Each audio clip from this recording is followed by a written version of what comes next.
Surf, turf, and baseball. That's our idea of spring break, and teams making the trip down to LakePoint Sports have the same idea. I'm Cory McCartney, and it's time for Prep Baseball's spring break experience over the next couple weeks here at the Baseball Village. We've got a watch party for you today that includes two matchups. That's Maryland's Dematha-Catholic against Alabama's Moody High, and Missouri's MICDS against Kentucky's Paintsville High. First pitch slated for both these games around 10 a.m., and we'll be bringing you both of those matchups. I'll be joined along the way by Prep Baseball, Georgia's Ian Smith, our own Grayson Rosen, and some more special guests. Now, this being the return of high school games to our field, it seems only fitting that we flash back to the last time that we had a high school tournament here, and that was the Georgia Dugout Club tournament in February. It featured some of the best teams and players in the state of Georgia, and among them was Brookwood two-way Max Rogazinski, the 8th-ranked player in the class of 2028. Here's my conversation with the pitcher and shortstop. Got Max Rogazinski, the 8th-ranked player in Georgia in the class of 2027, playing for Brookwood. Max, man, appreciate the time. Yes, sir. Thank you for having me. The guys at Prep Baseball Georgia have loved the game for a long time. What you could do at shortstop, on the mound, at the plate.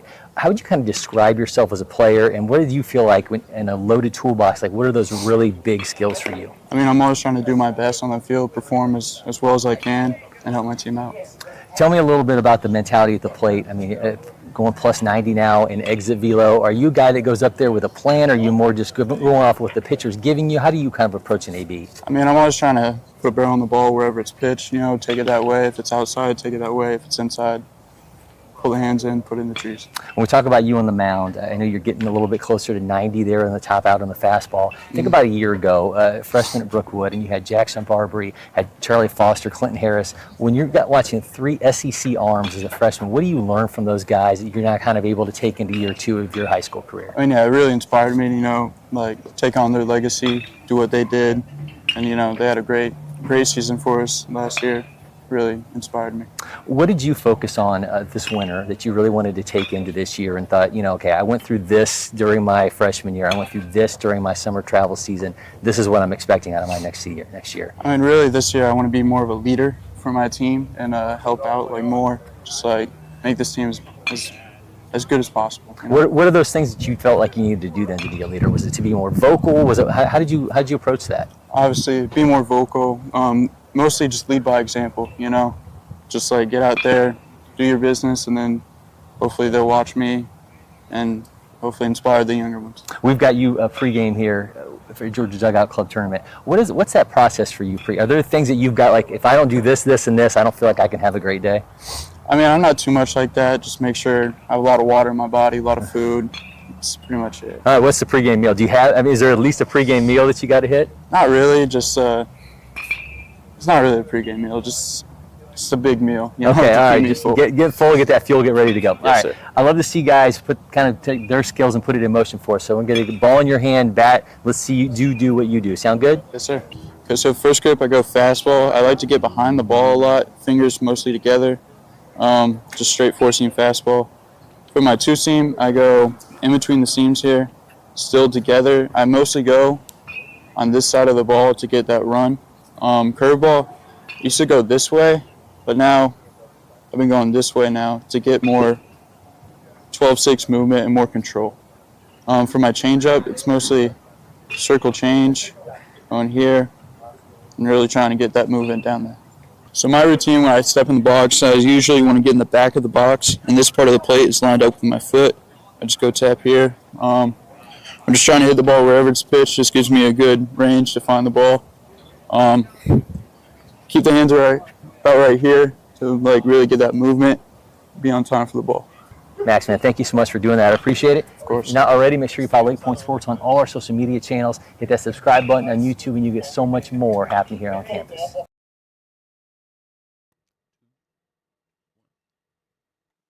Great stuff there in my conversation with Brookwood's Max Rogazinski. Again, we are going to bring you a watch party here as we get our spring break experience started at LakePoint Sports. And a little bit of a spoiler alert, there is some weather passing over Emerson right now, so we do have some raindrops, but we'll just see what time we actually get these games started. But we're supposed to have a 10 a.m. first pitch between Maryland's Dematha-Catholic, Alabama's Moody High, and Missouri's MICDS against Kentucky's Paintsville High.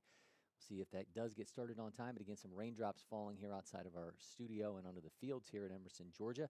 But the on-field action here is just part of the offerings of what we know as a first-class experience for players, coaches, and parents at the LakePoint Sports Baseball Village. That includes access to testing and player performance data that is redefining evaluation and recruiting. Curve Test Center gives athletes an unprecedented look at how they measure up through its ball, body, and brain approach to testing. Let's go inside the Curve Test Center.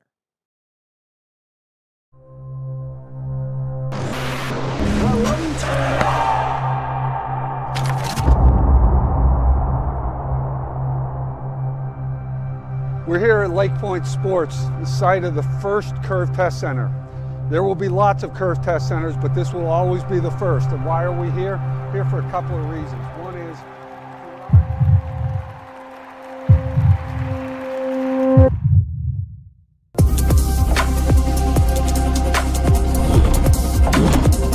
if you think about the effort players are spending trying to get coaches to notice them, the effort coaches are spending trying to figure out who's actually any good, the poor parents who are sitting there saying, where's my kid headed?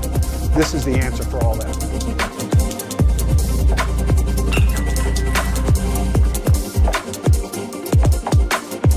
Everyone wants to be seen, right? Sometimes what can be seen is data.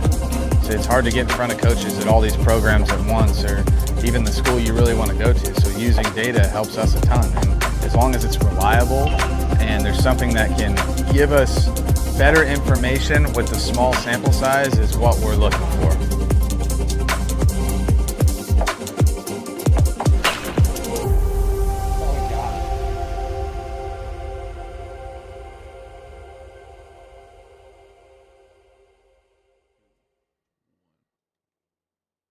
Test your athletic, cognitive, and baseball skills with TrackMan, Proteus, and more. Visit at The Bubble here on the LakePoint Sports campus or sign up now at curvetestcenter.com. Don't miss this chance to level up your game.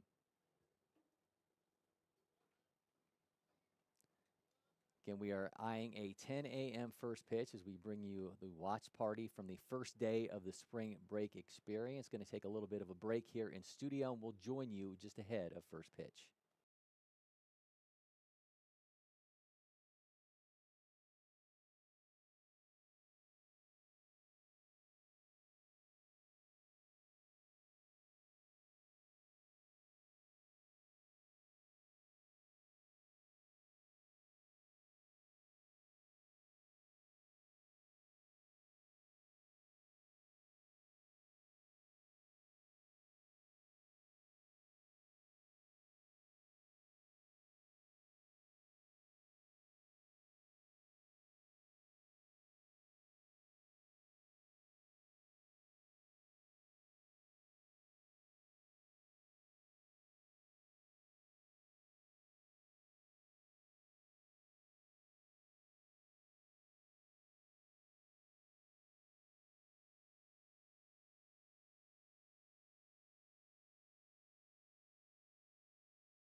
Getting ready for our action to start here. Again, we've got two matchups for you. Dematha taking on Moody, and then we've got Paintsville against MICDS as this starts off the spring break experience here at LakePoint Sports. We'll be joined here shortly. We're going to have a special guest in studio. I'll have MICDS's Cam Cooper, shortstop, coming in to join us for a couple innings as we get things going in this one. It looks like for Paintsville, going through our pitchers here, taking through each game. So Dematha is going to lead off with Gabriel Chapman on the mound. Chapman is a 6', 200-pound righty. Moody, meanwhile, as you see there, getting ready to play here in the top of the first in that one. We'll be facing off against the aforementioned Gabriel Chapman from Dematha. Moody will lead off with J.B. Leatherwood, followed by Jaden Hicks and Landon Cherry. Still going through our pregame on MICDS and Paintsville, so that one a little bit further behind, but our action is starting here in Dematha and Moody. Leatherwood at the plate right now. There's the first one foul. Leatherwood, 5'11", 155-pounder, plays for Excel, so he spends a lot of time here at LakePoint Sports, as that's a team out of Alabama. We see him right frequently, but the first prep baseball event for JB. Seems like that'll change this summer. Gabriel Chapman on the mound. The Daniel College signee, the Green Terror. Provide a little tear himself there as he swings through that one to run the count to 0-2 and 3. Second prep baseball event for Gabriel Chapman. As for Rawlings prospects, sends that one foul, but pitch count a little bit early on Chapman. 6', 200 pounds. Defense behind him, got Franklin Yopa, catcher. First base today, Matthew Calabrese. Playing second base, Shane Ladia. Third base, Jake Dennis.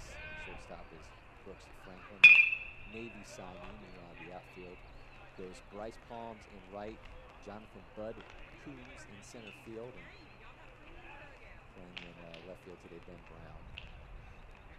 I'll get a little bit closer on Paintsville and MICDS, but still no game action. Comes the 0-2. That one's in play. It's going down the right side. Raindrop gets in the way, but he'll be down for a base hit. So J.B. Leatherwood leads things off with a single. No, actually, making his way back. I'm going to blame the weather on that one because that raindrop blocked the play being made, but there's now going to be one down for Moody. J.B. Leatherwood is out now. Here comes Jaden Hicks. That's not my fault, but there was a raindrop in the way, and I will take that to the grave. That one was not my fault. One down here. Jaden Hicks now at the plate. Pumps that in for a strike. Jaden Hicks, Tri-County, where he plays his travel ball. First prep baseball event for him as well. A number of these Moody players have never been here before. Talking to coaches before the game. This is outside. Had to give him some food recommendations. So if you are listening, you're one of the parents of these teams here, I will always go to bat for Henry's in Ackworth, so make sure you get over there. Some fantastic Louisiana food. So for a strike, I don't know if producer Mason's ever been to Henry's in Ackworth, but you might want to make that trip after our early games today. You think there'll be some time for lunch. Sound good, Mason? There you go. Oh, they got everything, man. They got the gumbo, they got all the Creole stuff. Got the cornbread with the little peppers in it and all that. And they walk around and give you the beads, which is always the best part of it, so you really truly feel like you're in Louisiana. Well, they will absolutely hook you up. Jaden Hicks at the plate for Moody. One down here in the inning. Chapman delivers. He's going to miss inside. I had to get the coffee going here because it's still somewhat early, and I'm able to even couch it by saying some of these schools coming from the central time zone, so we're an hour behind, so 9 a.m. hour there. Had the umpire on the field in Paintsville, MICDS. That Want to bounce her to first base, but slides in and able to beat it up. One of the base running. That's a nice wheels there from Jaden Hicks. Denies the second out to Dematha. So they have a base runner here with one down. Comes Landon Cherry.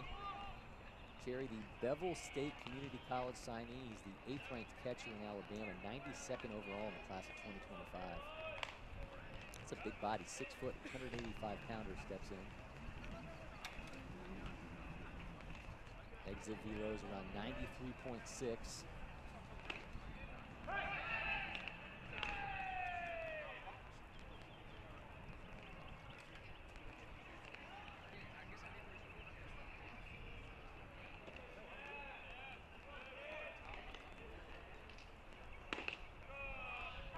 For a strike from Chapman. Going through our warm-up pitches here. For MICDS out in the field first to start things off. They're going to be throwing Garrett Lieberman, 2025. Lieberman plays for the Nike Redbirds, 2025, as I mentioned, 6 foot, 160 pounder. We got him with a fastball around 73, but I think those are some dated numbers, so we'll see what Chapman tells us as he continues his pregame pitches. Again, we got an 0-2 count. Cherry at the plate. That's going foul. 81.9 from Chapman. Franklin Zerpa behind the plate, an absolute stud. And you talk about what he brings to the table. I mean, this guy is a name that you're going to see here at LakePoint Sports for quite some time. He's the top-ranked catcher in Maryland in the class of 2027. He is 4th overall in the class. Plays for Canes American. We had him here this past summer during the National Program Invitation. A little dribbler off the foul to back to the pitcher. 6th prep baseball event for Zerpa. 5'9", 224 pounder. That quantifies as a fire hydrant, but he is absolute built for catcher. Top times down to 196, catcher velo at 81.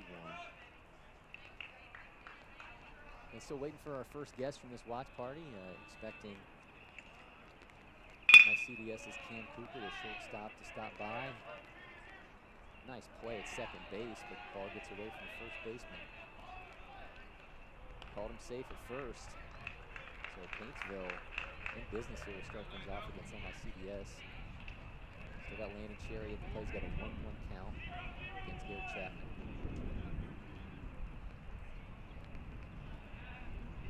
Spring break experience going on through Thursday this week, so we're able to make it up here. Plenty of action going on. We're excited to have both Dematha and MICDS in action here in these games. It's 2 really good teams from Kentucky. Is going foul. Paintsville MICDS game. Paintsville led off with pitcher Brockhorn with Brody Howe at the plate. It tells us it is a second baseman, Brody Howe. He'll be followed by Shane Blair, the DH. And Cherry puts that in play. Bounce for the third, throws on the run. Cherry grounds out, but the runner does advance to second. We got an 0-2 count here in this Paintsville MICDS game. Brody Howe still at the plate. 2 down now for Moody.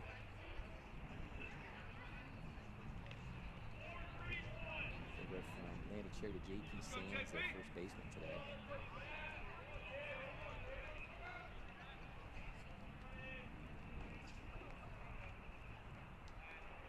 Chapman starts him off.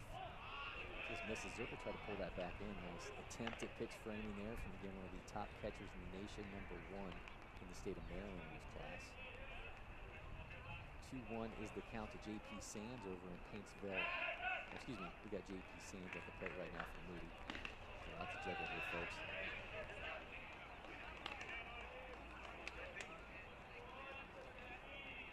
It's still Brody Howe at the plate for Paintsville. Lieberman delivers. Howe puts that one in play. That's one on its way into the glove of the right fielder. Runner will retreat to first. Now 1 down for Paintsville, which is Shane Blair, their DH. in his fourth prep baseball event with the Prospects. Meanwhile, here through half an inning, and Moody and Dematha, no damage done as Chapman's able to work around the base runner.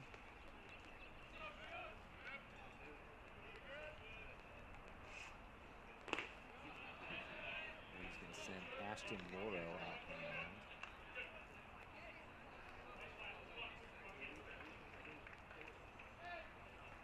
So, of course, this being a watch party, we will stay with you between innings. If you ever watch any of our other broadcasts, typically we go to break between these innings, but I'm not doing that as we're bringing you 2 games at once. We will take the occasional break, though, especially as I'm awaiting people to join me here in the studio, but we will always stay with you in game time. That's Grayson Rosen out there taking a picture right now. You'll see Grayson in here soon enough, joining me as this watch party rolls on. So expected to be joined by Ian Smith from Prep Baseball Georgia.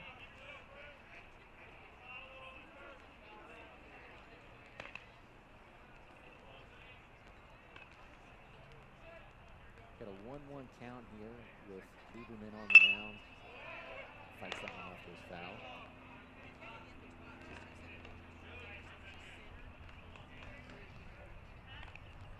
Lieberman in 2025. Talk about utility guy. He obviously, you've seen him, the right-hander on the mound right now. Also plays first base, second base, third base, shortstop. So it's a guy you can use pretty much anywhere on the field. But CDS using him effectively on the mound here as there is 1 down in the top of the first.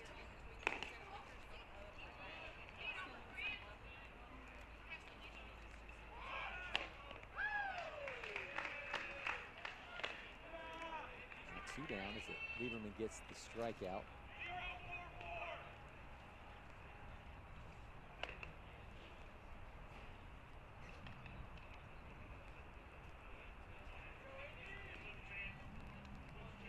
Paintsville now going to bring up Anderson Lawfer.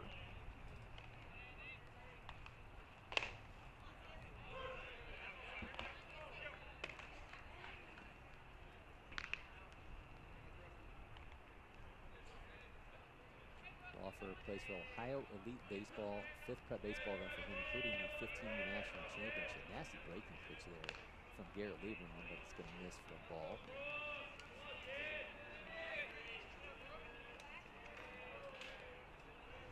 It feels like you got a lot on your screen at the moment. I got a whole lot on my computer screen as I've got notes up for 4 different teams, and we're trying to bring you a little bit on each and every one of these guys as we roll along through these matchups. Ashton Morrow, as I mentioned, on the mound for Moody High School right now, plays for East Coast Sox. He's a Lawson State Community College signee. 2nd pro baseball event for him. We've got him with a fastball up around 78. Curveball 62 to 63, also has a changeup 65 to 66. And wearing on in Paintsville and MICDS as we're still on the top of the first inning, 2-2 count now.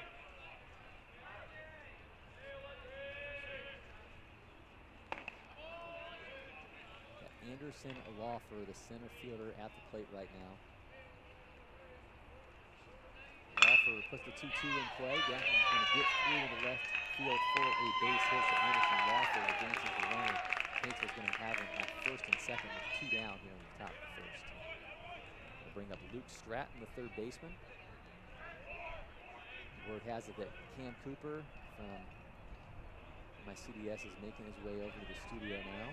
So let's take a quick break here when he does get by and welcome him in. So just a couple more pitches we'll bring on.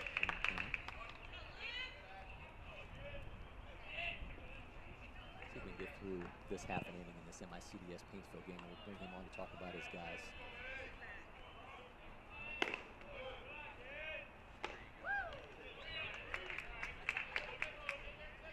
Lawfer able to at least get the deflection there. That's a 0-1 count. Stratton, excuse me, Lawfer standing at first base off that base hit. Stratton swing and miss, count now 0-2 there.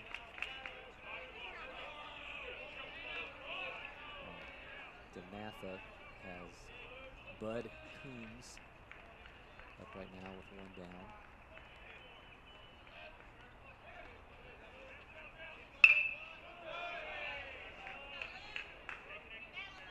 Paintsville game. Stratton just fouled that off.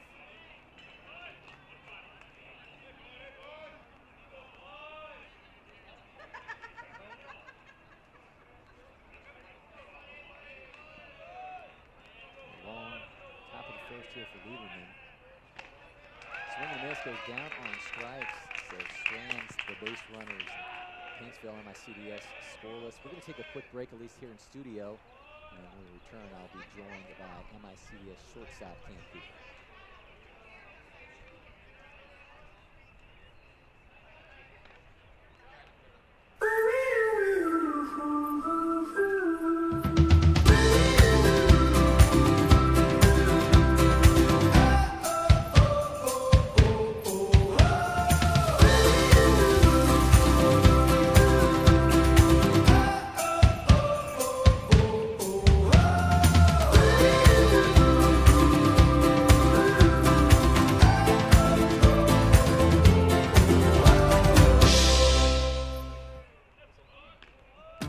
The Windscreen Factory, more than just windscreen. We're a full-service sports facility contractor. We manufacture windscreen for sports and construction, do fence repair and installation, and fabricate field netting and batting cages. In addition to manufacturing the products, we also install upon request. We make safety padding for backstops, rails, and walls, as well as full-service print shop with logo, branding, and signage capabilities. Please call us for a quote today. So yeah, outrage is trending. Our feed's stirring us up, splitting us up. What if we came out from behind our walls and keyboards just for a sec and just go yard, front yard? Come out bagging, jumping, check on that Johnsonville feed. Let our individual flavors blend together. Yes, block nobody, block party. Keep it juicy.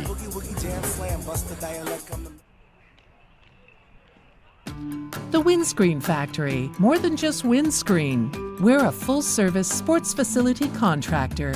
We manufacture windscreen for sports and construction, do fence repair and installation, and fabricate field netting and batting cages. In addition to manufacturing the products, we also install upon request. We make safety padding for backstops, rails, and walls, as well as full-service print shop with logo, branding, and signage capabilities. Please call us for a quote today.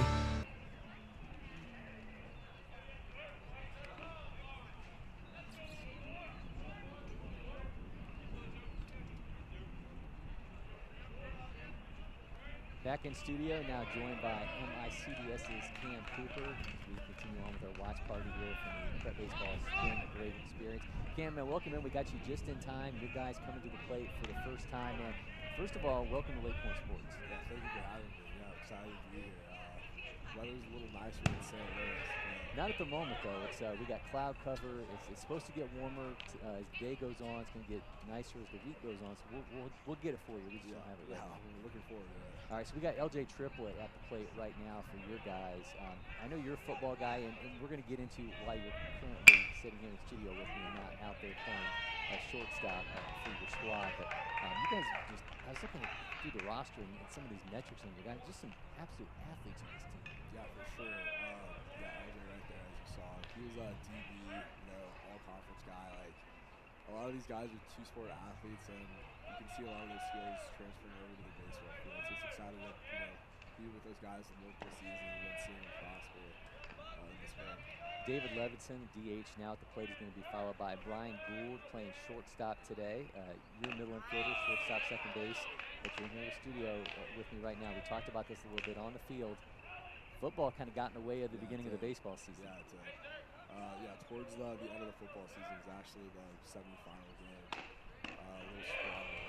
A couple of guys kind of led to a couple of inconveniences, I guess, that were transferred over to the baseball season. Thankfully, it's not like conference play when we're back home, but still a little sad to be sitting here. I'd like to be with my boys. Well, I'm happy to have you here in studio with us, David Levinson. I just ran down. It's going to bring up Brian Gould. Brian Gould, kind of the guy right now on your team. An Army signee, 16th ranked right-handed pitcher in Missouri, 37th overall in the class, also a catcher. Tell me, number one, about, we're going to see the player, but tell me about the guy, because there's a different level of person that winds up going to a service academy, and you guys got that in Brian Gould. Absolutely. Brian comes from a military family, but either way, he still fits all the criteria to be one of those service school guys. He's a role model for respect and just how to carry yourself on and off the field. He's a football guy, but I mean, clearly he's a baseball guy too. Most people don't even know that. When you see him on the football field, you may think he's playing fullback at Army, but I'm a classroom superstar. He's always helping me out. I've been close with guys since 7th, 6th grade, so it's good to see him reach all his goals and showing off the wheels there. Is he going to beat this one out? Oh, he did not beat it out, so you guys go down quickly in that inning, but yeah, man, absolutely 5'11", 195 pounds. As we get him listed at, he looks like he's a little bit closer to 205, if not 210. he looks like it. So you're the 10th ranked shortstop in the state of Missouri, 25, 87th overall in the class. We're talking about the next destination for you. Tell me a little bit, like, what has recruiting been like for you? I mean, certainly there's the end of it. Like, we end up seeing all these social media posts, but sometimes it goes quick for some guys. Some guys kind of try to have to find that right fit for them. What's everything kind of been like for you? How do you kind of put it all in perspective? So for me, being like a later recruiting guy definitely had its challenges. A little more pressure to, kind of find a school and settle down because you do see those other kids like come in and it kind of gets in the way of what your end goal is. You're trying to get to a school, academics,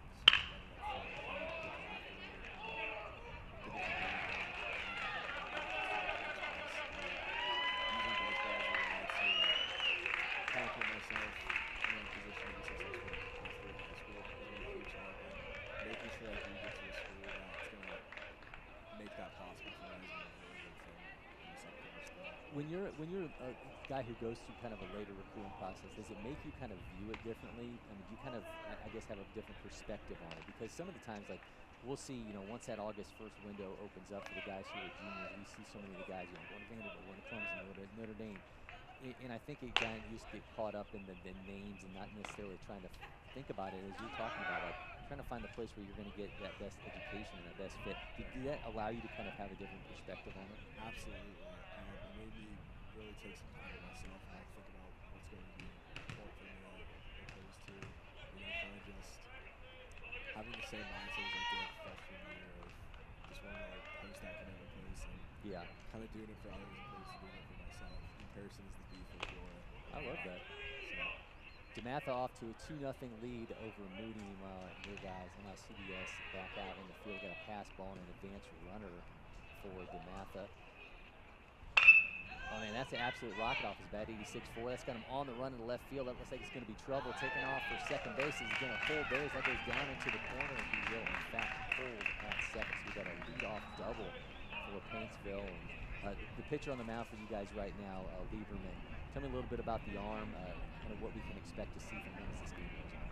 Lieberman was definitely a guy that we watched a lot, especially in the playoffs. Lieberman will surprise you. His velo is just not off the charts, but he's crafty and he knows exactly where that ball is going every single time.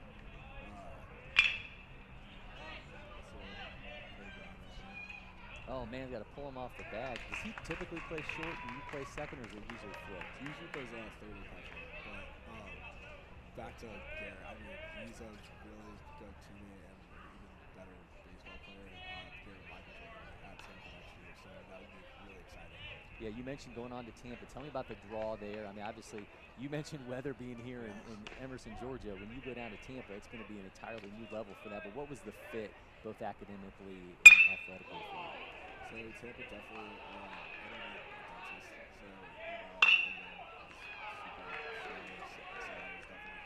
also best D2 baseball player in the country. So I'm definitely going to try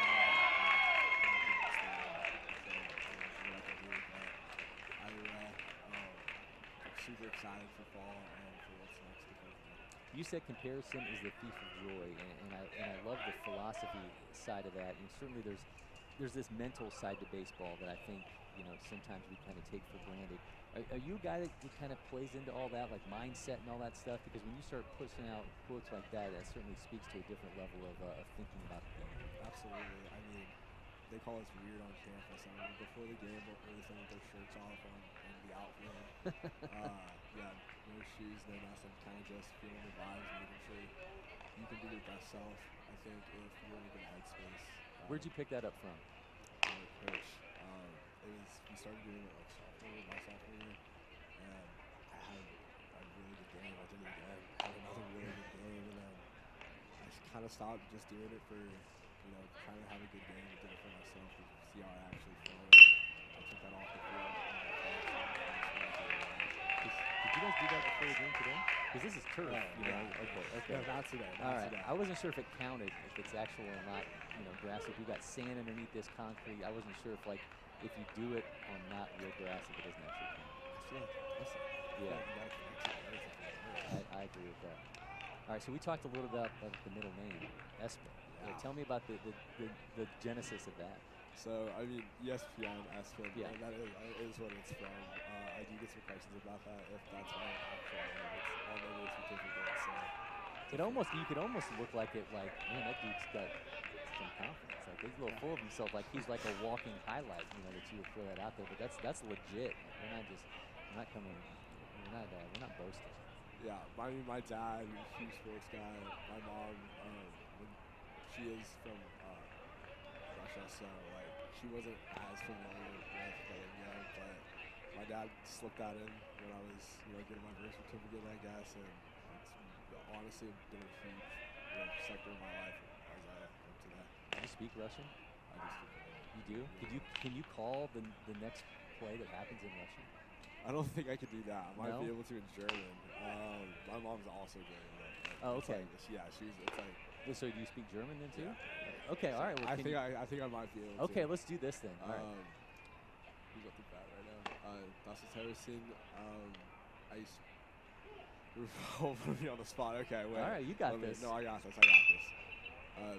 Besides Harrison, on the bats. Oof. Harrison ist mit Trotz. Mein Frau.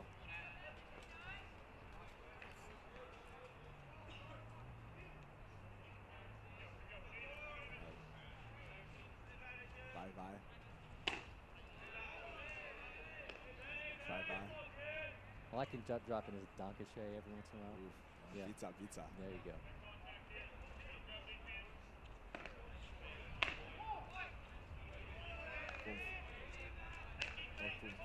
All right, so how do you say draws a walk in German? Well, 4 is so it's 1, 2, 3. Yep. So just walk would just be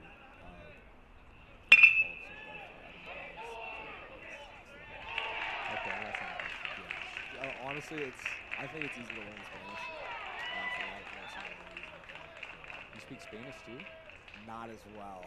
Yeah, Okay, Spanish all right, but is still, yeah. you got a lot going on.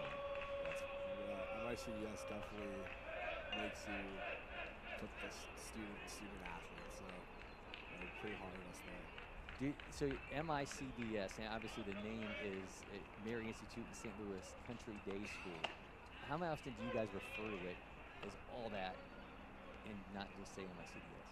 Well, so in the 90s it was Mary Institute and then Country Day Yep, School. combination of the two, yeah. So I mean, if you're like older in the community, you call it Country Day School. People say Country Day Institute, but I'd say mostly people always say they never say Mary Institute Country Day School. They always say MICDS, but there's definitely a stigma at our school, and that's something we're getting past. So your coach Michael Kratz told me pregame that if there was anybody on this team that could be a social media influencer, it would be you. So what would you do? So if you let's say we give you that blank slate and you get to put yourself out there and you've got the whole social media influencer game going. You're Logan Paul. You're all this. So what's the game? What are you doing? Maybe something fitness. Okay. Fitness and I guess dogs. I like animals. I like dogs. I like cooking. So maybe like if I had a kind of a fitness cooking dog channel, like a shirtless puppy cookie segment, like that could be something. So maybe you can run on the treadmill with the dogs. Yeah. And then you cook for them afterwards. But you make something healthy for you and healthy for the dog, and then it becomes this combination of healthy eating and living for humans and animals. Okay, let's trademark that now Okay. while we have the chance. Now we got to figure out what it's called. Maybe Chow and Pow. Oh, okay. Something, it has to be something like that. Maybe pumping pups. That's not bad.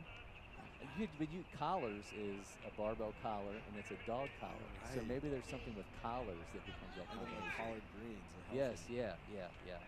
Collars for all, or we're gonna come up with something. It's got to be something. Producer Mason, you got anything with the word collars in it? That we can. So we're trying to. We're launching a business in real time here, a social media business. So if we got anything, we'll start digging up. If anybody in the chat's got something for us, they want to drop in. We're gonna come up with this before it's all over. Repeat the elevator pitch to me. All right, so he's got this. It's going to be a fitness social media platform, and he's going to be doing stuff for people and for animals, and he's going to be running on treadmills with dogs on a treadmill as well. And then afterwards, he's going to be cooking meals that are healthy for animals but healthy for people as well. So we're trying to find what's this called. It's got to have. We like paws. We like the word collar. So we're trying to find out exactly what we're going to call this thing.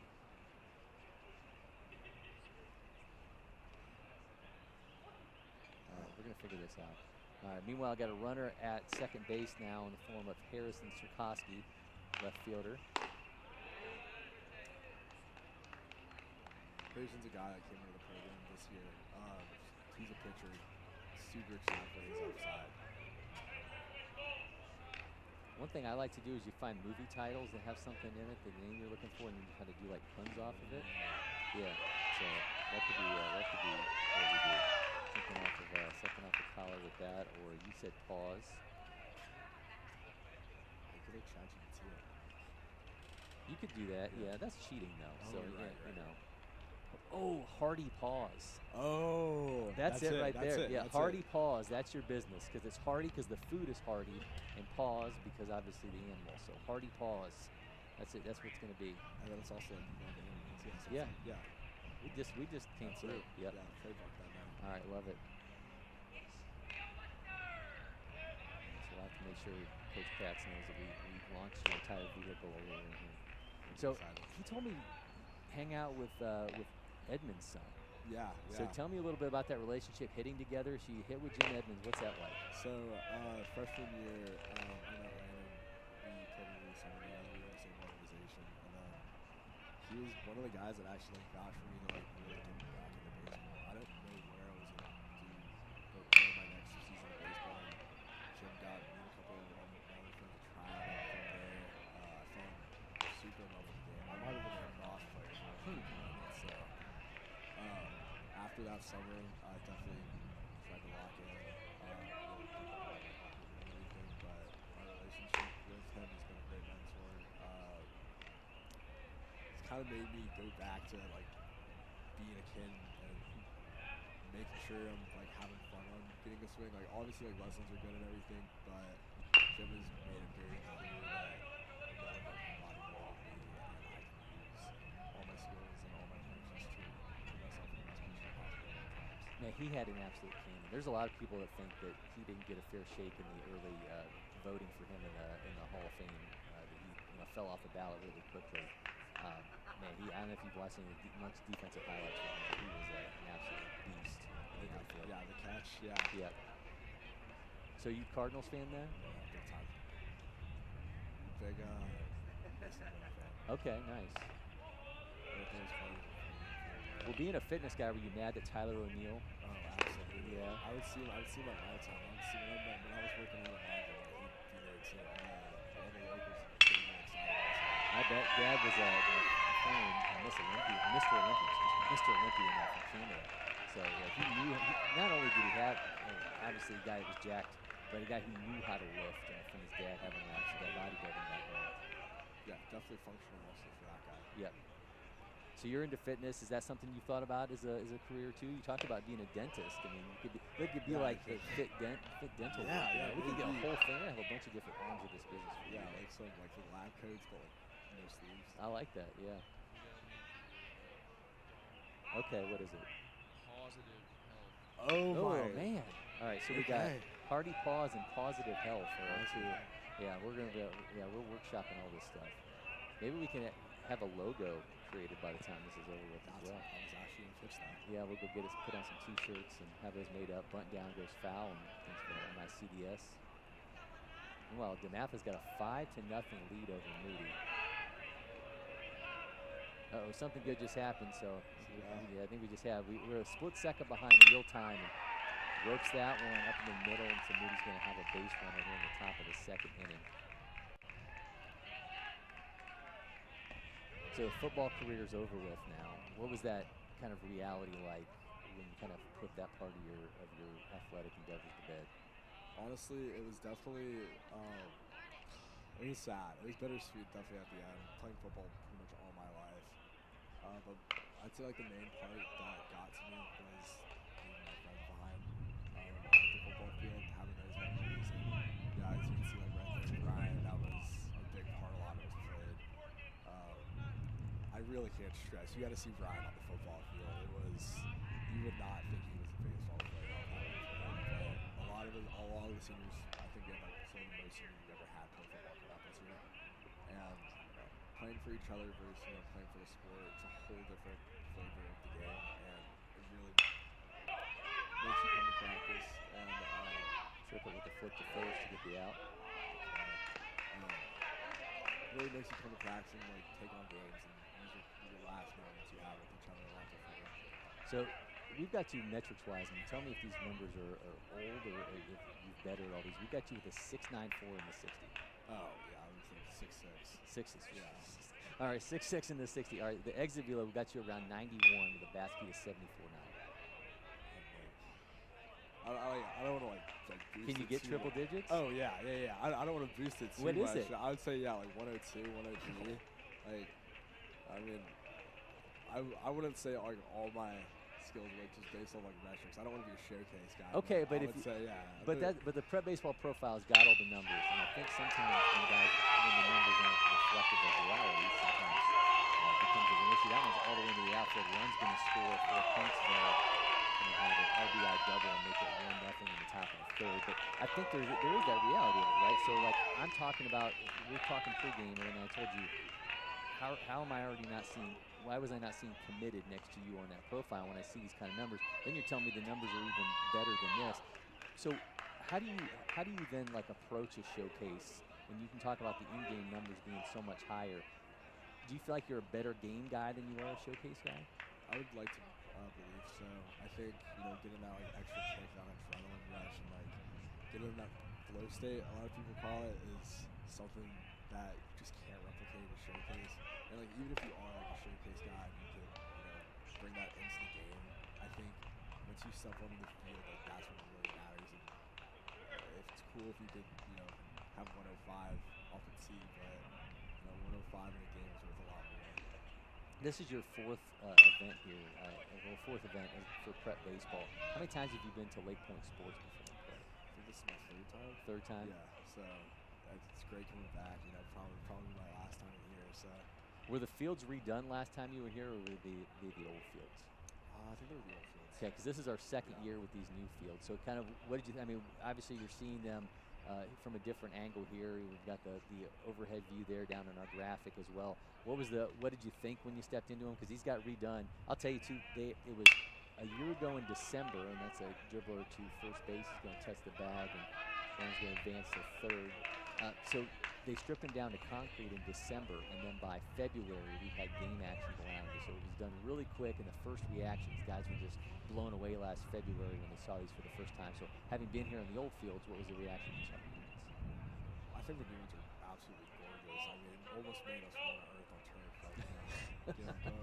I think that's another, man, you just gave us something else that we can start doing. So we'll start running that. We'll have earth on turf, and we'll have people out there doing it, but we'll get some goat yoga out there as well with it. But yeah, man, you're just a wealth of business opportunities here for us. But yeah, obviously that's a bounce to the triplet. Man, nice throw on the run. He was crazy athletic as he was able to bring him into that inning. But you haven't had a chance to see how they play yet, and I hear that the bounce is a lot truer than the old fields were. It is a little, it does skip a little more. I will say that, but I think they're very well kept, and I love how they feel in my feet. So I think I should get some nice clips tomorrow. Are you going to feel a little bit more antsy tomorrow when you do get out there because you didn't have the game one to get, like you have less at bats here than the rest of the guys? Does that put any more pressure on you going into tomorrow playing? I would say as long as you need to get ready, you stay ready. I felt pretty locked in today. Was kind of just ready to get out there. The nerves are definitely a lot different than they were in my past years. Even towards like the end of last year, as soon as I was able to kind of like relax and realize that I am ready to just play the game, the more you can be chill, fast, smooth as fast, or whatever the saying is. Yeah. Yeah. But I'm a lot less nervous, especially like going into like this high school season. And a lot of my games, my mental approach has just been through the roof. And I think that's been a big part of it. So I've spent a lot of time around Brandon Geyer. I'm not sure if you're familiar with Brandon, but he runs Major League Mindset. So he does that through Prep Baseball, and he does it through some other organizations as well. And talking to Brandon, he's real big on the, a lot of people will talk about, okay, what's your pregame routine? What's your in-game routine? What's your postgame routine? He said to him the biggest time of any time that you're on anything associated with game day of a baseball game is the time in between pitches, and that in getting yourself mentally in taking advantage of that opportunity that you have in between pitches. Do you agree with that, or what's your process in between pitches? In between pitches, I mean, best of 4. It's a big thing. I started that during the football season, but getting my box breathing. Yeah. Okay. Yeah. That's a huge help. Making sure that you're looking to make a play instead of not making a mistake. That's probably what I love by the most. Being ready to attack instead of being on like defense. That's probably the defining factor between changing my entire fielding process. When I'm like ready, when I'm on my heels and I'm gonna make a mistake, that's when I'm like my worst. That's when I'm slow. You lose your quick twitch. So I think keeping yourself locked in, keeping yourself in a good headspace is That's absolutely great stuff. Listen, Camp, man, I appreciate you coming by. I'm excited to see you in action tomorrow when you get back out there. Hopefully we're going to get you mic'd up for a little bit of that one. But get back out there, enjoy the rest of the game with your MICDS brothers, man, and thank you so much for stopping by. Yeah, thank you so much for having me. I had a great time. All right, we're going to take a quick break. We'll be back with more from our Spring Break Experience Watch Party.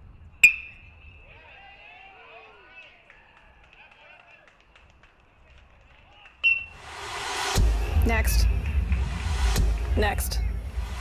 Stop. You got it? No. Keep going. Again. Next. If you don't pick one, Oh, you have time. Am I keeping you from your job? Next. I don't even know where I am anymore. Stop. Do we finally have it? Let's go back to the beginning. Are you Your joking? electric future customized. The fully electric Audi Q4 e-tron.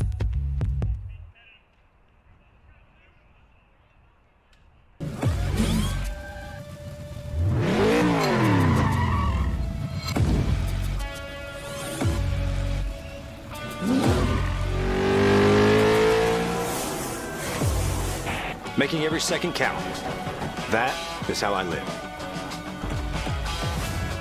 And this is how I hydrate. Body Armor Sport Water. Water for the athlete and all of us. This is ready to go online. Any questions? Yeah, I got one. How about the best network imaginable? Let's invent that. That's what we do here. Quick survey. Who wants their internet to work pretty much everywhere? And it needs to run smooth, like super smooth. Hey, should you be drinking that? It's decaf. Because we're busy women. We don't have time for lag or buffering. Who doesn't want internet that helps AI do your homework even faster? Come again? Sorry, what was that? Introducing the next generation 10G network, only from Xfinity. The future starts now.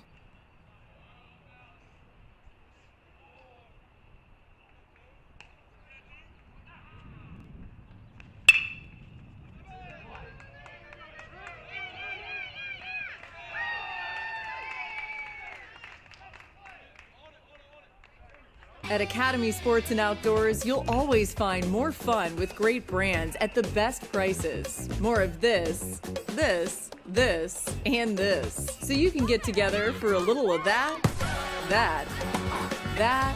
and a lot more of that. And even some of that, and that's good. Have more fun with great brands at the best prices. Only at Academy Sports and Outdoors.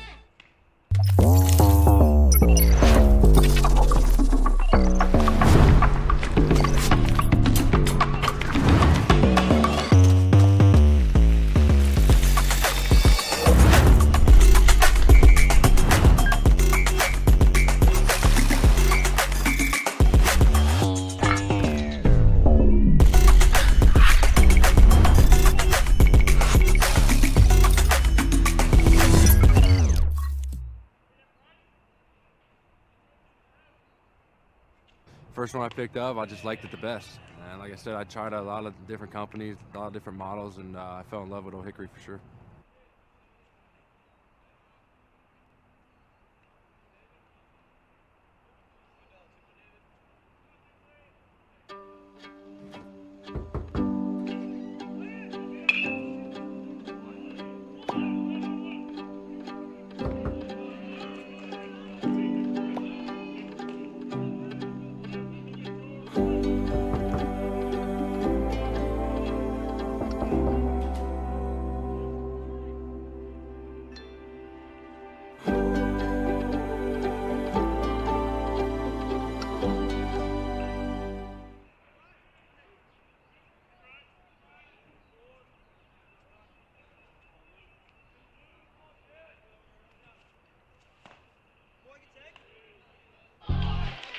So yeah, outrage is trending. Our feed's stirring us up, splitting us up.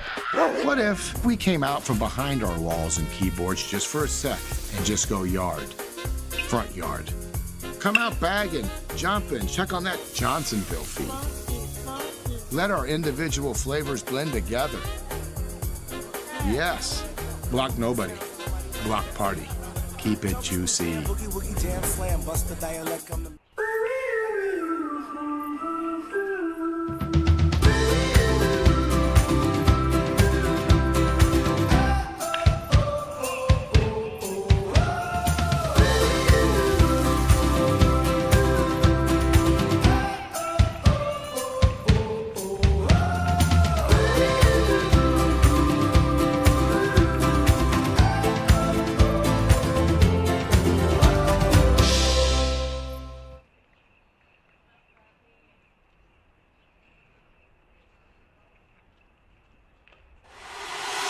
Next.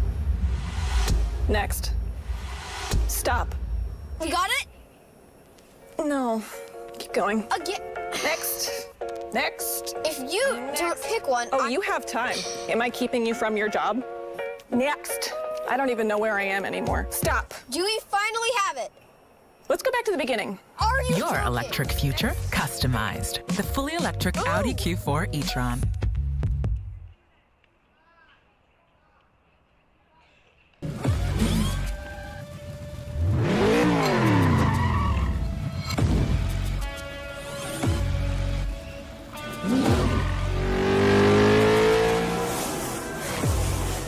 Making every second count. That is how I live.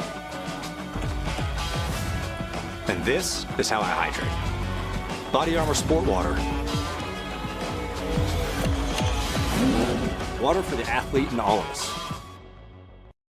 This is ready to go online. Any questions? Yeah, I got one. How about the best network imaginable? Let's invent that. That's what we do here. Quick survey. Who wants their internet to work pretty much everywhere? And it needs to run smooth, like super smooth. Hey, should you be drinking that? It's decaf. Because we're busy women. We don't have time for lag or buffering. Who doesn't want internet that helps AI do your homework even faster? Come again? Sorry, what was that? Introducing the next generation 10G network, only from Xfinity. The future starts now.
Apologies for an extended break there. We're trying to work through some audio imperfections. Man, Cam Cooper was awesome. I know you're going to be miking him up tomorrow, and he's really looking forward to that. But man, That guy is just a ball of energy. So excited to have him in his Paintsville, MICDS squad, all tied up with Paintsville right now in the top of the fourth. Meanwhile, Dematha has a 6-0 lead on Moody, and they have been just monsters so far. We knew that Dematha team was going to be good, and they are just absolutely rolling right now in this game against Moody. Yeah, they look incredible. They had a ball that almost left the field. It was really close. I was down there taking photos when it happened, and Sens went out to right field, and I think even the right fielder and center fielder thought it was out, and then all of a sudden it drops, and he's able to get a triple out of it. But he, as he rounded first, he definitely thought it was a homer. Right now they've got Jaden Dennis with a couple of RBI to get them to that total of 6. I got a couple other guys who've driven in some runs as well. They've got Franklin Zerpa. He's got himself an RBI, as does Palms and Brown. Yeah, Bryce Palms is who hit that triple off the wall that almost left the yard. Going to have a pitching change for MICDS in the top of the 4th inning. They are now going to roll with, let's see who the new pitcher is for them, number 17. It's going to be Dunnan-McGaughey. It's a great name, Dunnan-McGaughey, 2026. I don't know if I've ever seen Dunnan before. That's a pretty awesome first name. Plays for U.S. Nationals, third baseman and catcher. See him on the mound right now. 26th ranked catcher in Missouri in 26, 194 overall. Not sure if you heard Cam Cooper, but really tight with Landon Edmonds, so Jim Edmonds' son. So he said that Jim Edmonds really helped to kind of reignite his love for baseball. Otherwise, he'd probably be a lacrosse player right now. So that's pretty amazing. Yeah. Yeah, it's a nice connection there in Missouri. How's Jim Edmonds' son not playing for this team? If they're maybe he goes to a different school. But obviously, it's a little bit different when you're talking about private schools and not necessarily where you're districted to, as we're so used to here in Metro Atlanta. But again, we got a new pitcher, Dunnan-McGaughey, for MICDS. That game's all tied up at 1-1. Meanwhile, Dematha with a 6-0 lead over Moody. Yeah, Dematha's just been absolutely killing it offensively. It's another good play out there in the outfield to end another inning. So they stay scoreless. Yeah, 2 hits allowed so far for Garrett Chapman. He's just been just lights out. How many strikeouts is Chapman now? I got so caught up in talking to Cam Cooper, I kind of lost track of a lot of stuff going on. So Chapman's got 3 strikeouts so far. He's allowed 2 hits, no walks. Meanwhile, his squad has 6 runs on 8 hits. 2 hits from Dennis, 1 apiece for Lady Coombs, Palms, Brabazon, and Brown. Brabazon. It's got to be Brabazon. B-R-A-B-Z-O-N, Brabazon. It's better than my best guess. All right, well, we do what we can here on these watch parties. But, man, I was really excited to get this stuff going because these are, to me, these are some of the best weeks of the year. We get so pumped for February and Georgia Dugout Club when we get those games across 2 weekends. And that's going to, another look at some of the best players and best teams in the state of Georgia. These couple of weeks are different, though, because we get a lot of players who don't get to play here at LakePoint Sports. Some guys that, this is the only time that we get to see them. Last year we had Moeller come down from Cincinnati, and we got to see guys like Zion Theopolis down here. And now we're getting another chance with that across these few weeks with the Georgia Dugout Club, with the Spring Break Experience, bleeding in for the Battle for Bartow. So these next 2.5 weeks here at LakePoint Sports are going to be absolutely awesome. Yeah, it should be just electric. It's always nice to just have the high school games up here because sometimes it just means a little bit more when you get the high schools up here and they're playing all as a team. Even has like a little bit of a different feel than to what we see from that kind of crazy nonstop travel ball schedule that we get in the summer. Where these guys are just always together. Oh, butt down, flip back to home. They got him. Nice play defensively by MICDS. Man, that was great. Yeah, that's some heads-up work right there. Can you do it in a different language? Because we had Cam called a game. Cam did it for me in German, so I'm just saying it's been the precedent's been set here in this booth. Yeah, my only other language would be Spanish, and I'm a little rusty. So I don't know if I could get past like the first 2 words of the sentence. Es one auto. Auto. How do you say out? Autoni? Out. Above my pay grade, unfortunately. Es dos. Es uno. Yeah, I've been a while. Dos. Yeah. Dos is 2. Yeah, we can still still count in Spanish here after years removed from school. Dribbler to third base, able to get the runner in Moody Dematha. Meanwhile, got one out here with runner at second base here in Paintsville and MICDS. So we have some fun info on Paintsville. I looked up the high school just to kind of get an idea of the area and maybe some people that went there. The high school of country music artist Tyler Childers. Nice, nice pull. Yeah, and that area is actually pretty rich with other country music talent. I believe it's in Johnson County. Yes, Johnson County, Kentucky, which is also where Chris Stapleton and Loretta Lynn are from. Very nice. Big Chris Stapleton fan. 2-0 misses low. Count is 3-0 in that Paintsville MICDS game. These are definitely teams that, especially with MICDS and Dematha, ones that could potentially have some big weeks this week. I gotta admit, MICDS is a mouthful. It is. It really is. But it's better than saying the entirety of the name. Yes. Talking to Coach Michael Kratz pregame, it's a lot. Yeah, it's a lot for. And you know, as Cam said, there's people who went to the when it was Mary Institute and they call it Mary Institute. There's people who call it St. Louis Country Day who went to it when it was called that. So I think it's just this latter generation that has to refer to it in its full entirety of MICDS. Yeah, I'm interested to know, like, are people constantly just calling it MICDS? Or are some people just going to... I feel like it could naturally just be called Mary Institute because it's the first 2 words. Yeah. It's easier to say. Yeah. Especially for those of us who don't say it on a continual basis. Yes, that's for sure.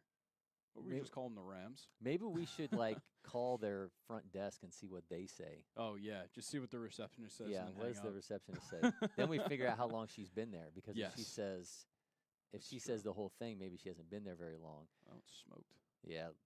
Flip. Oh, what a fantastic flip to Gould. They're only able to... Oh, they get both of them. Man, what a fantastic play. LJ triplet to Brian Gould and MICDS able to flip the double play. That was athleticism from both sides. Yeah, I got to watch this infield warm up just on some ground balls before the game, and that whole infield is all in lockstep. They're a fantastic defense. And they don't have Cam Cooper out there right now. Yeah. He said typically Gould will switch over and play third or first, so they've got him playing it short right now with Cooper out of this one. Yeah, he was open about it. Something happened at the end of but had it not happened, I wouldn't have had Cam Cooper here in the studio. And That's we would true. have missed out on all that great stuff. There's always a silver lining. Yep. We'll see what the MICDS offense has to offer. They've been a little bit slower than maybe they anticipated. I'm gonna get a little bit more in shot here because I feel like I'm out. I don't bite.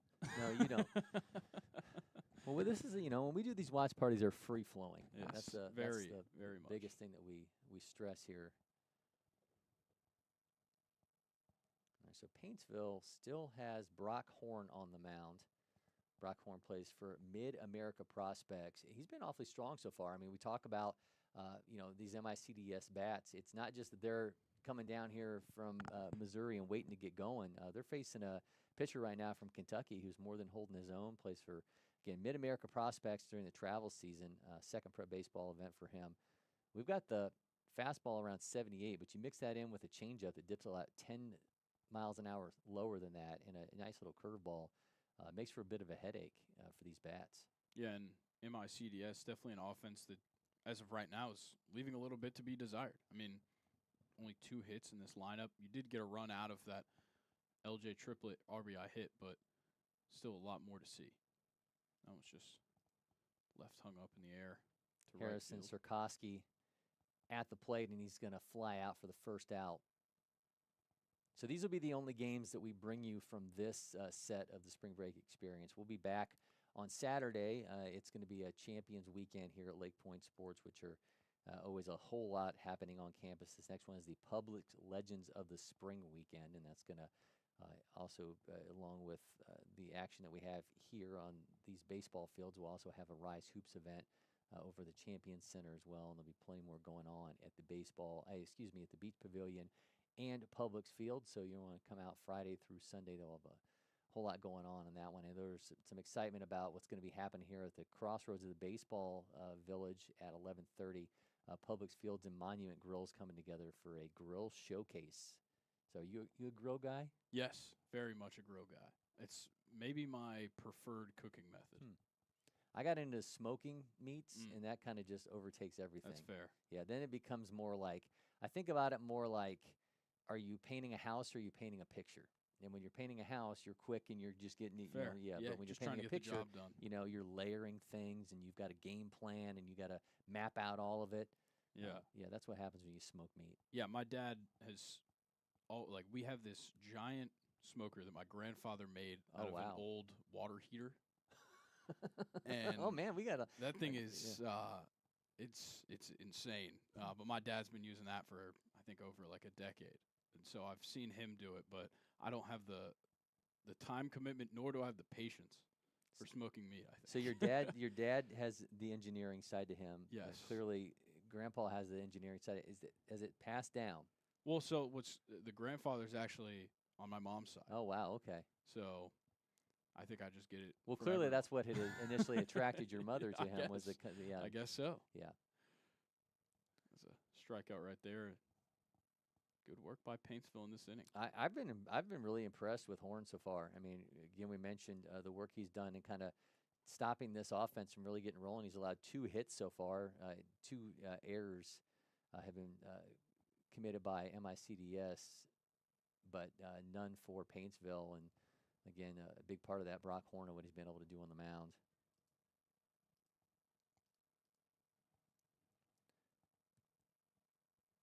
Ground out by Moody, and it's going to be one down there in the top of the 4th. Yeah, since Dematha got those runs up on the board early in this game, starting to just kind of fly through them now. Luke Condren at the plate right now for MICDS. Just check in with producer Mason. Is our audio sounding a lot better than it did earlier in the game? Much better. All right, we have fixed our audio issues. We still were able to bring you Cam Cooper's interview, and we'll, if you're watching this and you're part of the MICDS family, we will share that on social media later today. So again, really excited to have him in studio. Man, he was an absolute blast. But his MICDS squad goes down. A second strikeout by Brock Horn, who's opening some eyes in this appearance for Paintsville, and that one's still tied up at 1-1, moving on to the 5th inning. These games are flying by the way. Yeah, I think, we got the early offense from Dematha, but they kind of kept things short and sweet, even though they got those runs up, and they're just still moving, and now moving into the top of the 5th here on field 10. So definitely getting things done. Garrett Chapman has thrown 44 pitches in the 4th inning. Wow. Yeah, 3.1 innings of work on 44 pitches is not too shabby. Yeah, we've seen some ridiculous spin from him. That one right there, 2,200 via TrackMan to get the strikeout. So, man, this kid can absolutely spin it. Yeah, he's dialed in today. Chapman, by the way, McDaniel College signee. You're looking at my notes there, the Green Terror. That's amazing. Yeah. That is an unbelievable mascot. I got to see what do the graphics look like? Yeah, for he's been a terror so far to this Moody lineup, swinging a miss. The McDaniel College Green Terror. That's amazing. It sort of feels like it would be somewhat similar to Tulane, like the Green Wave kind of thing. So they have a real mascot, and he's a monster. Mascot, yeah, it's a monster, and he's a terror. Yeah, almost dragon-esque. Yeah, it's exactly what I was thinking. Oh my God, the old one. Back in the day, I agree with the terror. Yeah, that one's really kind of scary. That looks like something from a horror movie. Yeah, that like a really bad '80s horror movie. That one's scary. Wow, I do like this the graphic. Yeah, the version new one's of the logo. nice. I like it's a little subdued, but the other ones kids would wake up at night screaming in literal terror. I mean, oh man! But if you go up a little bit more, like this one scroll. This one is just disturbing. Awful. Yeah, and it's apparently in the school archives, and I feel like that would be like a horror movie with that thing would come to life. And man, if you're would-be filmmaker and you're listening to this and you want an idea for a film, the Green Terror mascot going wild would, I think, be the foundation of a very budget-friendly horror movie. Yeah, I'll say a much-needed makeover for their mascot. Yeah. And it looks great now. Yeah, it does. Yeah, I think I like the old one, though. Like the Grinch would have been like, yeah, it's a little much. Yeah. Very, I mean, if they're going for terror, they achieved it. They did. Well, Garrett Chapman, again, has been every bit that on the mound for Dematha. There it Just is. striking outside corner. He's absolutely Wow. nasty, man. 80.2. It's 2 more strikeouts for his total in that inning. I'm telling you, I would not be surprised in 2 years if we see Gabriel Chapman it landed in a much bigger location than McDaniel College. No offense to the Green Terror. We don't want their mascot coming I don't. after Well, us, yeah. I but- mean, if I wake up tonight and he's like at the foot of my bed, I will know it's because I tried to take Gabriel Chapman away from him. Yeah. And I think I called him Garrett Chapman earlier, which is actually somebody who worked with in the Atlanta Braves. So, yeah. But yeah, Gabriel Chapman has just been dominant. There's a strikeout there on the other side. Yeah, Dunnan McGaughey gets himself a K. Dunnan 5'10", 165 pounds. One of these teams I saw, I'm going to have to go through this. One of these teams had a pitcher I saw who was 6'6". Wow. That I'm hoping that we Are see. we sure that's McGaughey? Because the name on the back of his jersey looks extremely short for that last name. I wonder if maybe we have a Yeah, the incorrect roster had number 17, but Let's see what name they've got in here from our scorekeeper. They've got Gennon. Okay, so that's actually Gennon. So so a bit of a change there. That's Jacob Gennon. All right, Jacob Gennon on the mound. I apologize to the McGaughey clan.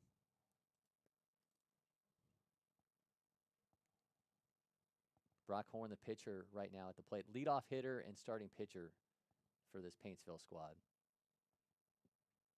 Do you think Dematha's going to still try and put more runs up on the board? Or you think you want to just get day one over, kind of coast through the rest of the Yeah, the I game think, but here? I think some of this becomes like meaningful ABs to just get guys loose, right? Yeah, and I think when it comes down to it, do you want to maybe get some of your Just younger your younger guys, guys, some of some your ABs, yeah. backup guys, some ABs? I mean, we saw that with some of the teams as things kind of wound down for Georgia Dugout Club. It is if you have a big lead, and we saw that a number of times, bring in a couple of the younger guys that maybe are going to be wishing they had those at-bats next year when they're your starters.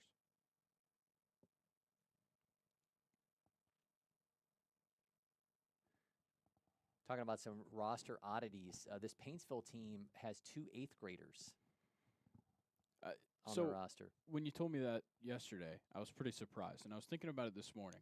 Do you think it's more beneficial for an 8th grader to be on this team, not play very often, and at least have the experience of being around the varsity team, or play for their travel ball team throughout the spring so that they're getting continuous playing time and then do this? Or maybe they are just, maybe they're playing travel ball on the weekends, but Horn's got himself a double, by the way. Man, that kid is having a game. yeah.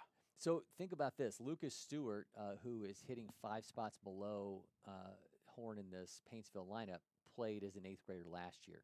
Gotcha. So if you then flip that into becoming a viable varsity player the next year because you got what reps There you you got go. during the high school season, I think it becomes a valuable maneuver.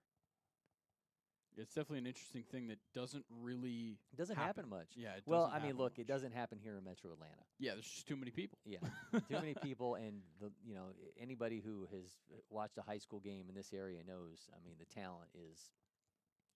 This is where the SEC and ACC come to put their rosters together. So we're not going to see that as Bud Coombs gets the dribbler down to short, throw to second, and they're able to get the runner, but Coombs will be standing at first base with a 1 out now. Well, what do they call it? So if a guy gets out and he's standing at first, is it a 1 out single, or does the 1 out not happen until now? If he happens, it's a 1 out single.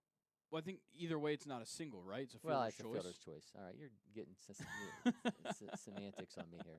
I'm just trying to get I was locked trying to have in. I was trying to have a philosophical the conversation MLB with you. the MLB season's coming around, and we're about to, we're turning up the heat here at LakePoint with our high school games coming up. I gotta be You gotta locked be dialed in. in. So Major League Baseball season technically has already gotten underway Yeah, but because we saw not the Dodgers really. and Cubs in Japan. But now we're going to get the real thing going on Thursday. I mean, if the games are played before I wake up, Well, it didn't doesn't happen. happen. It could be a KBO game, Yeah. basically, at that point. Now, Roki Sasaki's 5 walks, that happened, and I'm Yeah, it taking did. note of it. Same goes for Justin Steele. You're not getting excused from that performance either. So Paintsville threatening. They've got Horn now at third base. Gannon on the mound. They just gave him a balk and a run. Wow. I think Gannon's going to ask for some clarification on that. He just gave him third base, and then he gave him home. And I think he's looking for some kind of clarification on what is he not doing. Yeah, I'm a little confused. I mean, I think Coach Michael Kratz coming out there trying to figure it out too. I mean, what changed? What changed that they didn't already tell him about? All right, well, he gave up third and then gave up the run as well to Horn off 2 balks. So Paintsville now has a 2-1 lead over MICDS with 1 out in the top of the 5th. I mean, that's going to prove pretty costly Well, here. I mean, Horn's coming back out, right? I mean, he's been let's check his pitch count, but he's been he's been lights out. Thought Dematha might have had themselves another extra base hit, but it just got foul. Brody off the Howell hands. now at the plate for Paintsville. Dribbler to third on the run, throws in time for the out. So Howell, who, by the way, squats 405 pounds and has a 425 deadlift, grounds out to third. Running back and outside linebacker in football. Well, that one's ripped up the gap there by Dematha. He's rounding for extra bases. All right, here comes the 7th run. Looks like it's going to score for Dematha, and does in fact. Dematha comfortably up 7-0 over Moody in the 4th. So a tight one over here. Paintsville up 2-1 over MICDS. Puts that in play. Oh, man, just gets through both the third baseman and shortstop. We're going to have a runner at first now with 2 down. Diving attempt by third baseman, and got past Gould as well, the shortstop. So now we've got Anderson Laufer at the plate for Paintsville.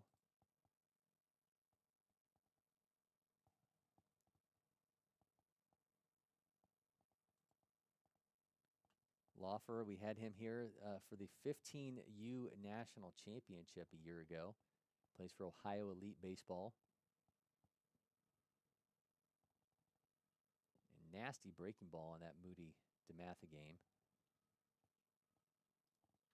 Moody now still has Ashton Morrow on the mound. He's been in this game since its start. Driven into right field, got him on the run. Moody looks like, no, they're going to go back. Whoa. Oh, did he catch the ball? Trying to backtrack to second, and they're going to double him up. It looked like it was going to be extra bases, but it brings it into the inning. But Dematha's got a 7-0 lead in that one in the 4th inning. Great work by Moody to track that one down out there and right. Yeah, that did look like it was going to be all kinds of trouble. That RBI double that we did have came off the bat of none other than Franklin Zerpa. Yeah, going to catch up with Zerpa after the game's over with.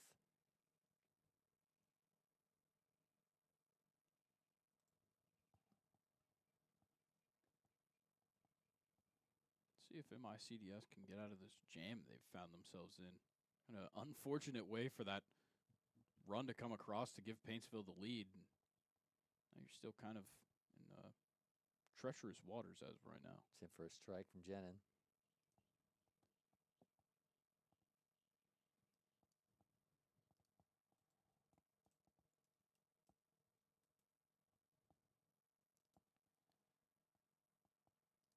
Run through some of the more of the, yeah, that one's going to be going foul. Go through more of the schedule that we've got here for you for the next couple days for this one. This is the only 2 varsity games today. Paintsville's JV will play MICDS's JV immediately after this one.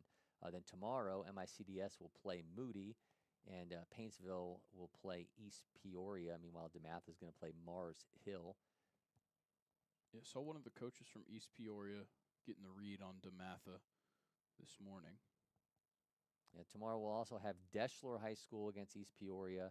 Or sorry, maybe it was on Paintsville then. Yeah, so tomorrow the matchups are MICDS against Moody, Deschler against East Peoria, Mars Hill against Dematha, Paintsville against East Peoria. So East Peoria will play twice tomorrow, not making the trip down today. And then we'll have more games on Wednesday and Thursday as well. But again, this is the only set of varsity games today. Tomorrow action starts at 10 a.m. We'll have another set of games at 12:15 and then a JV game at 2:30. Then Wednesday, again, we'll have 10 a.m. and 12:15 games for you and a 2:30 window as well. And then it wraps up Thursday, 9:45 game. And then we've got another game set at 12 and one at 2:15. Now we're heading into the top of the fifth for Dematha. Going to see if Gabriel Chapman can continue this stellar showing on the mound. Yeah, Gabriel Chapman still on the mound for Dematha. Meanwhile, still got Brock Horn on the mound for Paintsville. Smooth hands right there at shortstop. Get the first out. One pitch, one out in that inning. Yeah, Dematha's got Brooks Franklin, the Navy signee. I did not realize the process, and interestingly, both these unbelievably difficult. Both Dematha and MICDS have players who are on their way to service academies. Dematha's Brooks Franklin is on his way to the Naval Academy. Brian Gould from MICDS is an Army signee. Even though you go through have signing day with that school, that doesn't necessarily mean you are in the school. Yeah. So you still have to go through the school's acceptance period. Apparently, if there's any kind of a hang-up, they have the opportunity for you to take a gap year in which you would still play baseball for a school that is affiliated with the service academy, but is not a service academy school, and you still learn about where you're going to be going and all that kind of stuff, but it's not to the degree of what you would be obviously getting as an actual cadet or midshipman. But they do provide the opportunity for you to have a gap year. But just because you committed to that school and had a signing day does not necessarily mean that you are going to that school until you get final word. Horn with the dribbler back to him and throws it to first to get the out. Man, I've been really impressed. I keep saying that, but Brock Horn's been putting on a show. Yeah, he has been lights out, and this is a MICDS lineup that we were looking to see some kind of electric offense out of. We are kind of yet to see it so far. And I believe with the Service Academy process, you also have to get congressional recommendation. Correct. So and so many other things that factor into that acceptance. Yeah, there was apparently multiple interviews talking to Brooks Franklin that he had to go through in order for him to even get to the point where we're talking about him waiting on acceptance into the Service Academy. But yeah, congressmen, governors, senators, they all have a certain number of allotments that they're allowed to send somebody to a service academy, and that was how the process with a congressman worked for Brooks Franklin. On the run, and Tyler Enyard grounds out, and that's going to bring up the catcher, Cole Levison. Yeah, I mean, hats off to those guys because and I'm going to talk to both Franklin and Gould post-game, but there's a lot more of a commitment than I'm going to school and I'm playing baseball. Yeah. Chapman still, again, on the mound for Dematha. They got one down in the inning. He's got a 1-0 count. Got a 0-1 count here for Brock Horn in this matchup against Cole Levison and a 2-1 lead for Paintsville.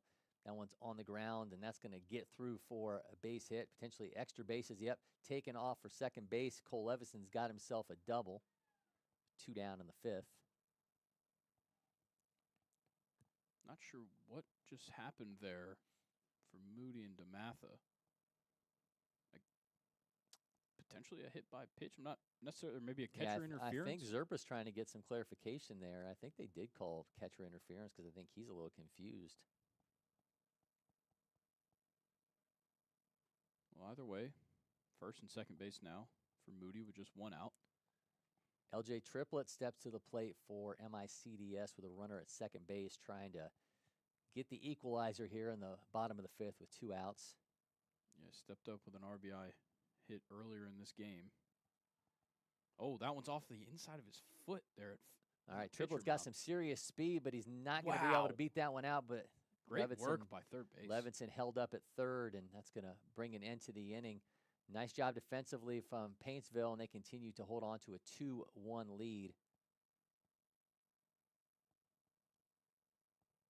I think Levinson's wondering if he should still be standing at third base.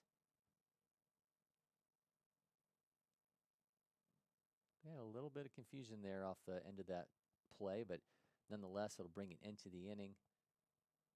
Marching on, and still 2-1 Paintsville. Dematha 7-0 lead over Moody. Been an action-filled couple games for us here. Oh, it gets through. Moody's got themselves a chance to get on the board here. Runner trekking going off from third. They got one run. Here comes the second run. On his way into third, the throw goes wide, and Moody's got themselves a 2-run triple, and they cut the lead to 7-2 here in the fifth. That's definitely a big deal there for Moody. I mean, there's still a lot more to climb, but that is a huge way to get things started. Absolutely smacked off the bat. 94.6 to get past the shortstop all the way to the wall. A big moment for them as they able to come through, and that was Ashton Morrow, the pitcher, hitting for himself, able to come through and get himself 2 RBI. Now they're back to the top of the order with J.B. Leatherwood.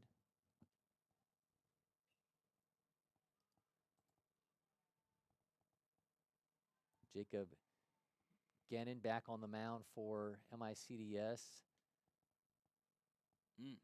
Just had to hold off on that. that. Yeah, infield single for Moody, and now they make it 7-3 in the fifth. All the things have gotten really interesting. Yeah, it looked like he wanted to try and make that throw, but Chapman was almost in his way of making it in the first try, and then by the time he held himself back, he knew he had no play. Well, RBI for J.B. Leatherwood, and that'll bring up the left fielder Jaden Hicks.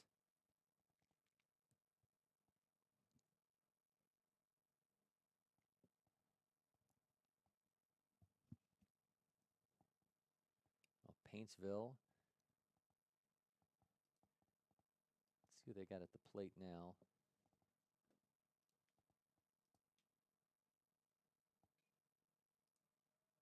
It's going to be Luke Stratton.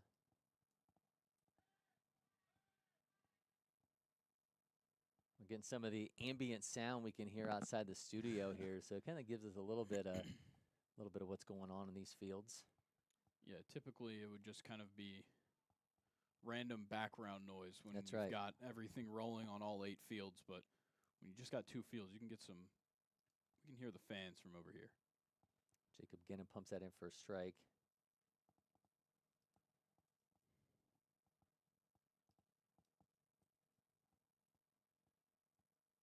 Pops that one back foul, and that count's going to be 2-2. Real defensive swing right there. Comes a 1-1 from Chapman. In for a strike, 81.3.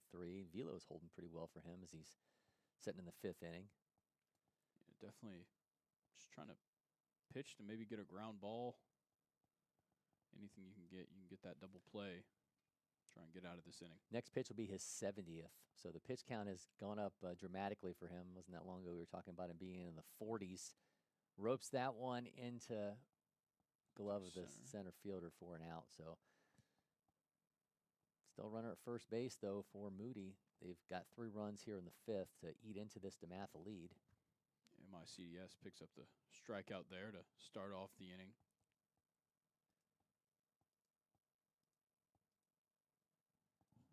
Landon Cherry now at the plate for Moody with 2 down.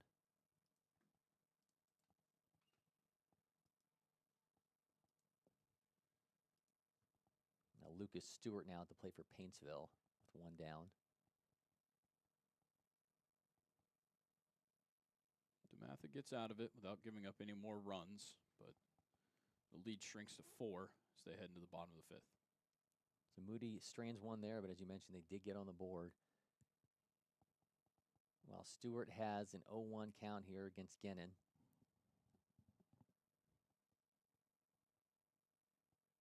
Dribbler, but the catcher's able to stop that from going any further.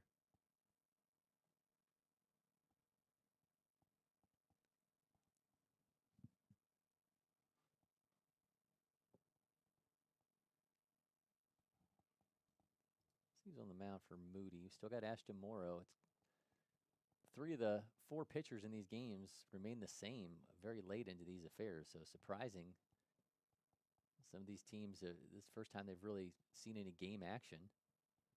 Yeah, for a couple of these teams, first game of the year, interesting to see your starters going in that deep, but maybe at the same time you don't want to use up all your bullpen help. Yep. Well, they got a few days ahead of them, so you get the innings when you can. Give these guys a chance to work through everything early in the season. Especially a lot of the teams coming from up north. I mean, yeah, most seasons aren't going to start until April anyways. That's right. Yeah, MICDS's first varsity game is April 1st. Gould, man, gets that on the edge of the grass, and they got him. What an absolute cannon from shortstop, and Brian Gould able to get the base runner for the out. That's that third base arm. Yep. Getting to work.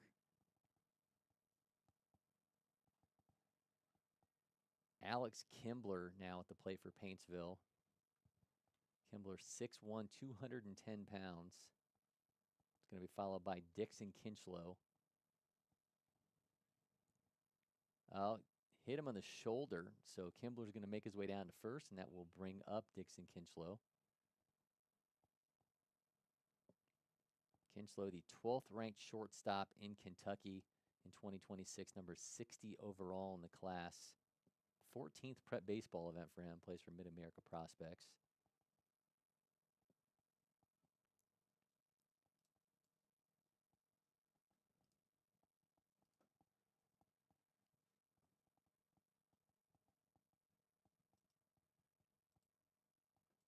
Interesting to have a player with that kind of ranking hitting 8th in your lineup. Yeah. Nice luxury for Paintsville.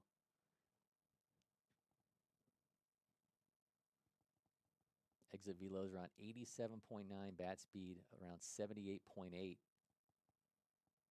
So gets it done on the mound. We got him with a fastball around 85, curveball around 71 to 72. Also has a slider as well. Dematha started off the inning with a fly out for Bryce Palms. Now Brabazon, I believe is what we decided on. That works for me.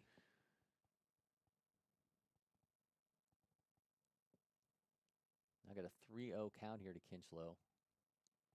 Should he get on, it'll be Parker Crace.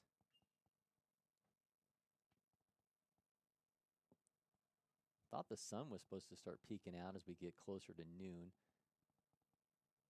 Moody shortstop has it, throws for the out, now 2 down in that inning.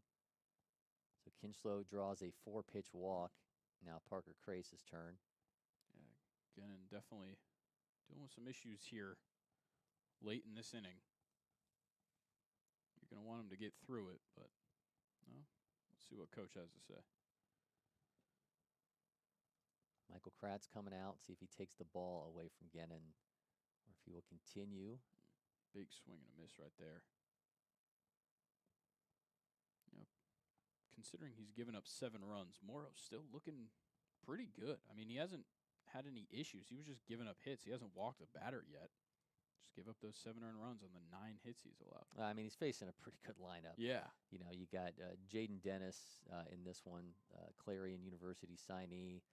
That one is got him on the run. Oh man, what a fantastic catch by the second baseman. Slides to make the grab and bring an end to the inning.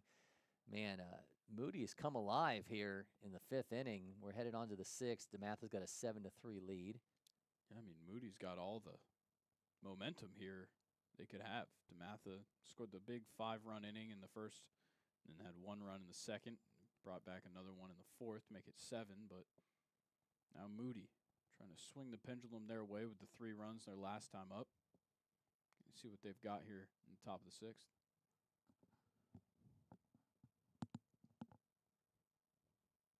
Parker Crace in the Paintsville MICDS game just fouled that one off. He's got an 0-2 count here against Gannon. 2 down.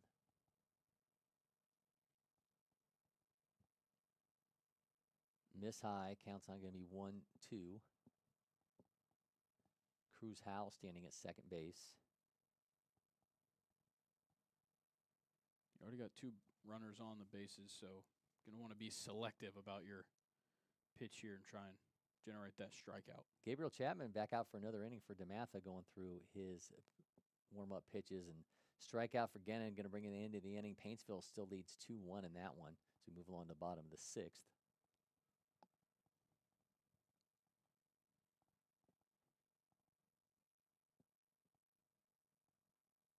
Interested to see if Chapman goes the distance here, going into his 6th inning of work. Gave up a couple of runs, but nothing too crazy. Yeah, he's been, I mean, again, looked really, really good so far. He's struck out 5 batters, given up 4 hits, 3 runs, only 2 of them earned. He's walked 1 batter. Morrow on the other side of that's got 5 strikeouts. Yeah, I think the nice thing about both of these matchups, obviously we've got some electric moments already. We haven't really seen a lot of walks. Only 3 walks across the 2 games. Believe we had a travel game 2 weeks ago in which we had to combine 17 walks. Yeah, so this is a refreshing change. Yeah, two games that have not come close to what we saw in that matchup. And Brock Horn, by the way, for Paintsville, he has allowed 3 hits, 1 run, an earned run, 1 walk, and 4 strikeouts. He's going out for his 6th inning. Chapman gets the first out of the inning via the pop fly out to right field.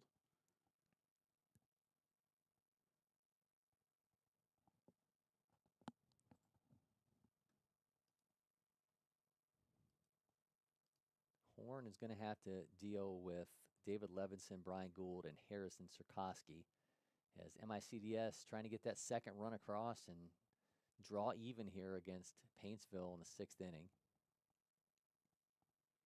You mentioned 1 down in Dematha-Moody there in the 6th inning.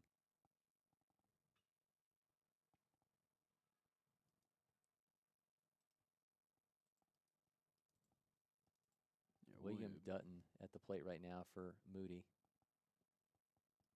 It's going to bring up Levi Crow as Dutton's now out.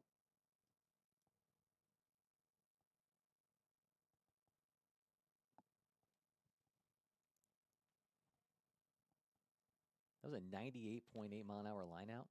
Yeah, I'm trying to figure out what just happened because I think.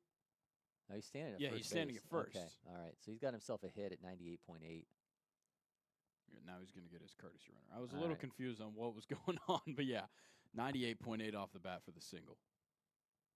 William Dutton, 5'11", 185-pounder, first prep baseball event for the catcher and the 3rd baseman, obviously getting that courtesy runner as the catcher.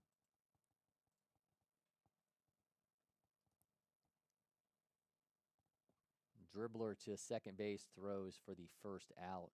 MICDS is they'll now turn things over to Brian Gould after the David Levinson ground out. Yeah, Moody's definitely putting some power on it right now. That was a 90.7 exit velo on a foul ball. I told you this last night. You'll have to wait and see what we do with Brooks Franklin again on his way to Navy and Brian Gould at the plate right now, an Army signee.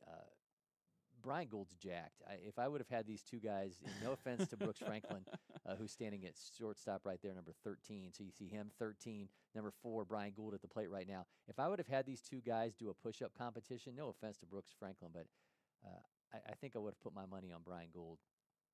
Yeah, what is it that you know how like the high schools have like the Army recruiters and stuff that come in? Don't they do pull-ups? They do, yeah. Yeah. That would have been an interesting one. I think Yeah. that it's a little bit more of a level playing field. Maybe. It's all technique. Yeah. I certainly don't have the technique.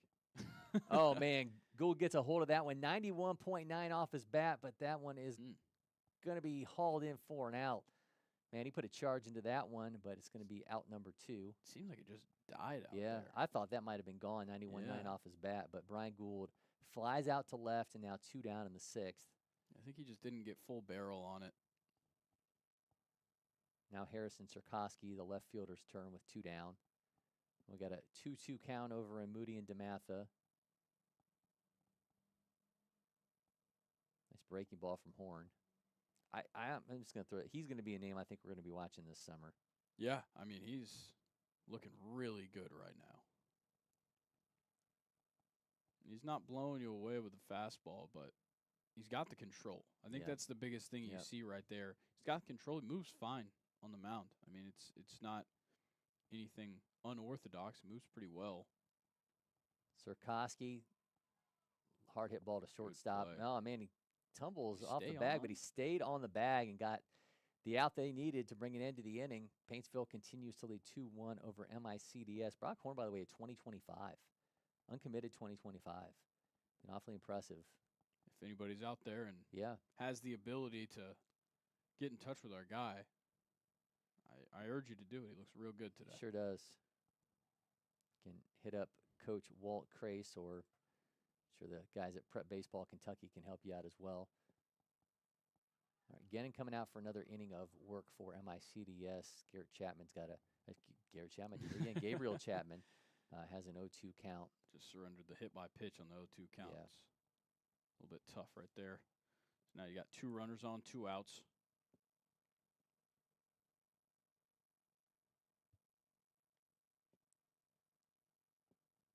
Dematha trying to slam the door, but Moody is not going away quietly.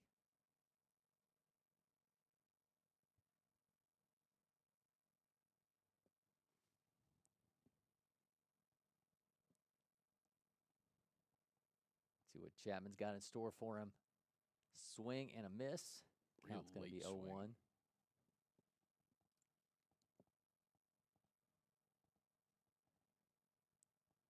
Chapman's pitch count definitely rising at this point. Had to really go to work these last 2 innings. Yeah, Marshall Teofilo at the plate right now for Moody.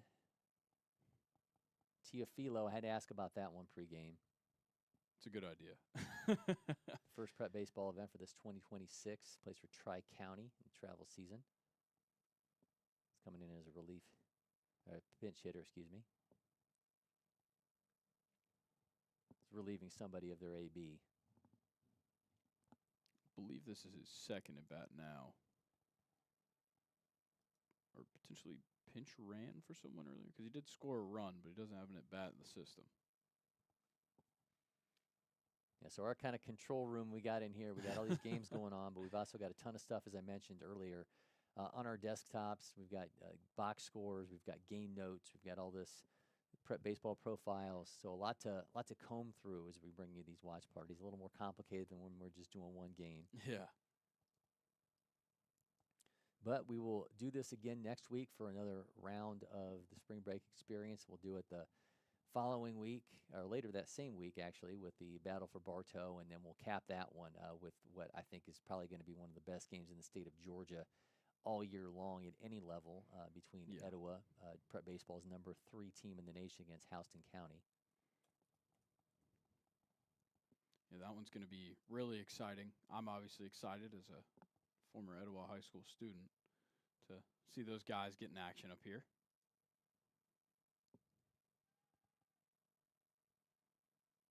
Sam Dybel at the plate. Or excuse me, Sam Dybel not at the plate. They've got Dybel pitching now, but I believe that's still Gannon. Our numbers were crossed a little bit off of early rosters. We have some potential to always have roster changes, it seems like, especially when you get teams out for the first time. Definitely. And in that Etowah Houston County matchup we alluded to, as of right now, that's number 1 and number 3 in the state. Wow. So certainly one to circle. If you've got an open afternoon on Friday, April 4th. I believe this is Sam Dybel coming in as a relief pitcher for MICDS. Chapman gets the swing and a miss to finish the 6th inning. Doing some fantastic work. Got himself 7 strikeouts. Yeah, he surrendered those 3 runs in that big top of the 5th for Moody, but settled right back in and got the work done. Dybel on the mound now for MICDS, a 5'11", 157-pounder, plays for U.S. Nationals Midwest Scout. Long throw across the diamond, and that'll be out number 2. Dybel, 6th prep baseball event for him. Fastball up around 80.5, changeup 71 to 72. He's got a curveball that sits around 65 to 66. 2028. An arm that could be a force for a while for this Rams team. Ooh, an interesting pitcher that we just had take the mound. All right, so Ashton Morrow's day's over. I'm already loving what I'm seeing. Looks like Mitchell. Well, Preston Mitchell. There's two different Mitchells. Is it Preston Mitchell? Yes, this is Preston Mitchell. Carter Mitchell, second baseman, but this is Preston, who plays for 5-tool baller baseball, first prep baseball event for him. He's at 2026, listed at 5'7", 175, but that arm angle is something else. He replaces Ashton Morrow.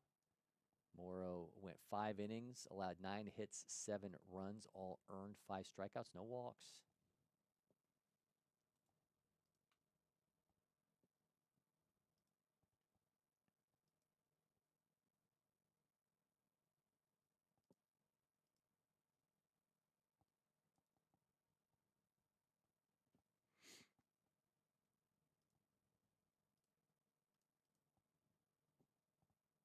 We're going to get a little bit more Brock Horn in this Paintsville MICDS game. Looks like we, in fact, will. And this MICDS last chance here. Bottom of the 7th, down 1 run. Looking for some life.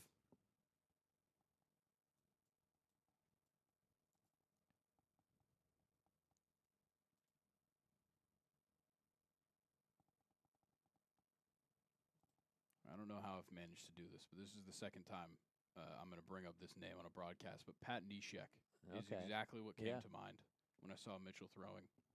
Doesn't get nearly as low, but you kind of see it in the windup when he brings that hand down and then comes across kind of almost straight out. Well, it's certainly going to be a different look for Dematha to deal with here in the 6th after having Ashton Morrow out there for 5 innings. First pitch, though, that one is put in play. Center fielder on the run. He's going to make the catch for the first out. The unfortunate byproduct of us calling these off the cameras is sometimes we lose the track of the ball. Yeah. In the outfield. It is definitely tough to see sometimes.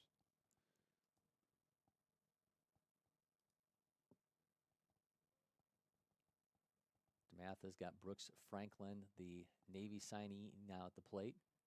Swing and a miss for his first offering there from Mitchell. I could definitely see this being a little bit tougher to read out of the lefty batter. Yeah, box. absolutely. He's really hiding that pitch from you, especially for the lefties.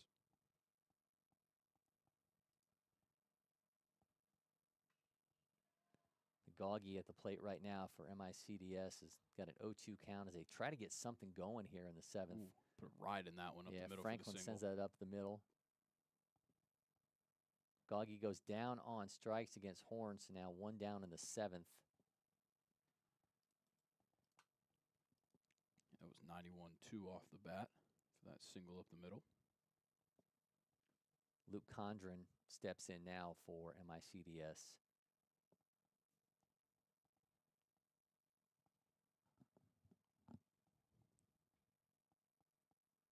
Dematha up 7-3. That's in for a strike. Condren sends it to the second baseman, throws to first for out number 2. MICDS down to their last out. And that'll be James Snyder stepping in now as he tries to keep this game going. Snyder, Gators, Prater, who he plays for in the summertime, 2026, second prep baseball event for him. Playing right field today for MICDS. See if he can keep this game alive. Starts out with an 0-1 count here against Horn. Bud Coombs at the plate now for Dematha. 2 down in the 6th. Swing and a miss. Count quickly 0-2 here to Snyder. If he gets on, it'll be Tyler Enyard.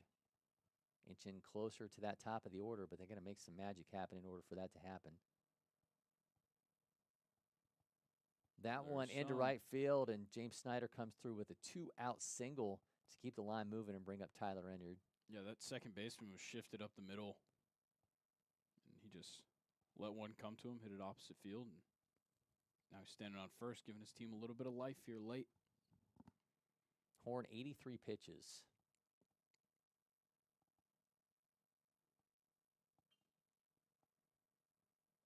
MICDS has been held scoreless since the third, both teams scoring once in the third inning. Paintsville came through in the fifth to take a 2-1 lead.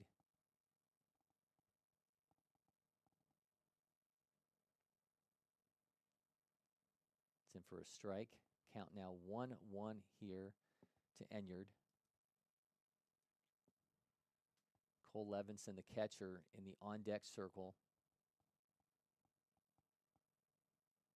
Runner taken off for second. The throw is going to be late. That was a strike looking at the plate, so now it's going to be a 1-2 count with that runner now on second base, 2 outs.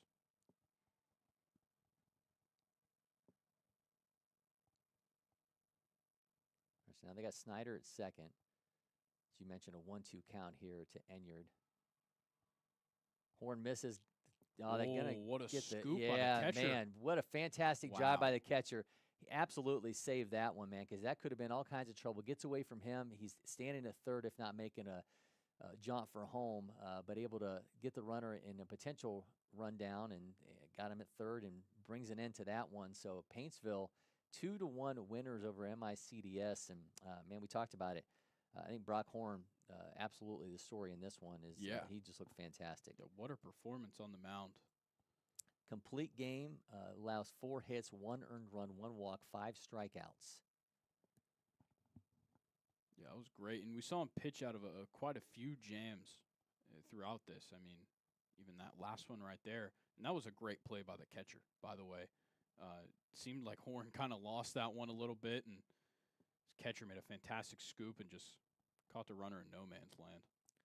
All right, so MICDS and Paintsville ends with a 2-1 win for Paintsville. Meanwhile, we are into the top of the 7th. Top of the 7th inning here between Moody and Dematha. See if Dematha can hold this thing down. Got a pitching change as Gabriel Chapman's day comes to an end. The final line on Chapman. He went 6 innings, 5 hits, 3 runs all earned, 1 walk, 7 strikeouts. Now they're going to turn it over to, I believe that's Marcus Candy.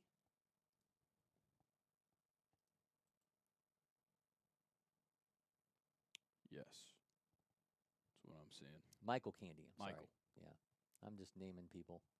I'm giving them new first names. Michael Candy, Rawlings Prospects, 5th prep baseball event for him, 2025, 6'4", 185 pounds.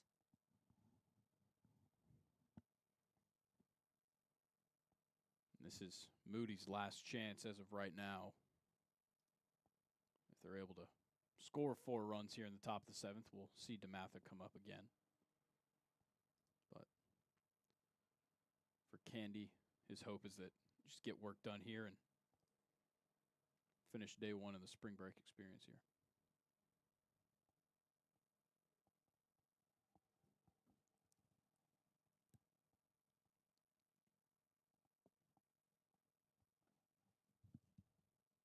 All right, so Paintsville, 2-1 winners over MICDS. We'll see if Dematha can hold down their victory here in the first day of this first full week of the spring break experience. Technically, we had a week of it last year, but it was really just a team down here getting some work in.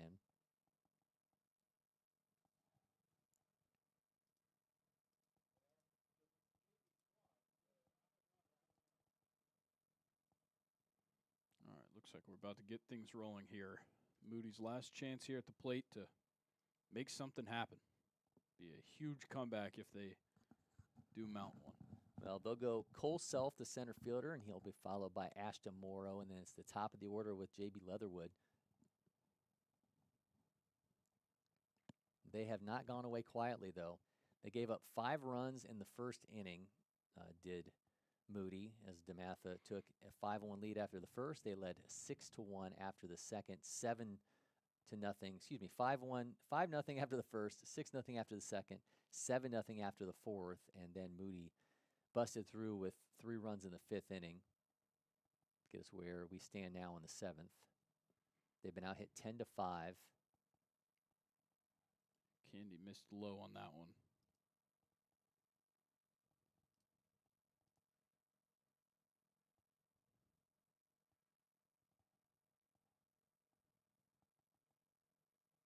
Oh, man. Gets that one in for a strike. That was a great pitch on the outside half. I think that makes it 1-1. 2-1, sorry. 1-2. Apologies. Trying to go off for umpire, and then I yeah. didn't even see it. Self, by the way, is 1 for 2. He's got 2 RBI. Spits on that one, makes it 2-2. Yeah, so it was Self that delivered that 2-run triple. It's part of that 3-run third inning. Sends that one foul, 62-4 off his bat. A little desperation swing. I think Yeah. he knew that if he didn't put something out there, he was going to be heading back to the dugout.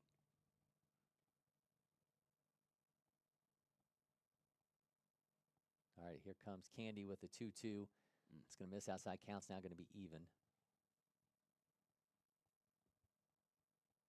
Still got Franklin Zerpa behind the plate, going to catch up with Franklin after this game's over with. Excited to talk to him. Certainly a physical presence behind the plate. Draws a walk, so Self's going to get a leadoff walk. Not what you're looking for. If you're Dematha, you just want to get this thing over with. Don't add to the stress of this one. J.B. Leatherwood steps in. Leatherwood is 1 for 3, got an RBI. Good time for the top of the lineup to Yep. come up in this game. Yeah, after this is Jaden Hicks, the left fielder. So right guys at the right time here for Moody. Let's see if they can capitalize on it after the leadoff walk to Cole Self.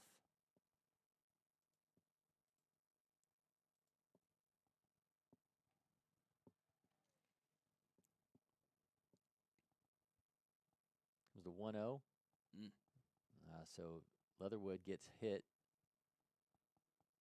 Now Jaden Hicks with 2 on. It was an aggressive throw of the bat right there. Yeah. Hicks is 1 for 3. Looks like Leatherwood's feeling that one. Yep. Down there at first base, just staying moving. Try to give Candy a couple minutes here to regroup. Do have an arm, it looks like, warming up for Dematha in the bullpen. See if they end up moving to another arm or allowing Candy to try to work his way through this. You'd like to hope that you don't have to make a pitching change here with a 4-run lead at the moment. But if things get closer, then may not have a choice. Yep. Over on Field 10, we will see MICDS and Paintsville's JV teams here shortly. They've got another game scheduled.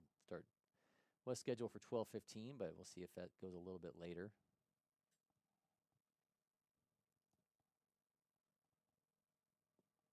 All right, so Hicks steps in. Again, he's 1 for 3 today.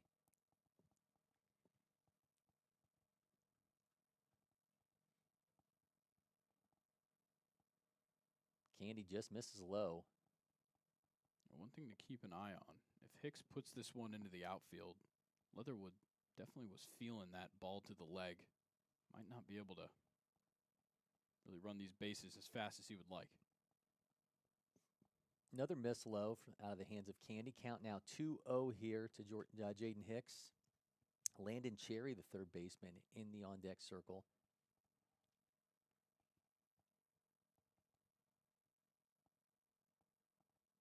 Another miss low, count 3-0. Nice job by Zerpa stopping that from going any further.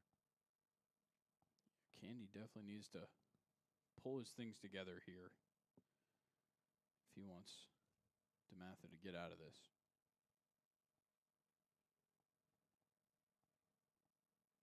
And on the biggest strike zone in the world on 3-0, he gets strike one. That one was debatable, but I think with the that drop that he gets late in the pitch, maybe it looked a little lower than it was.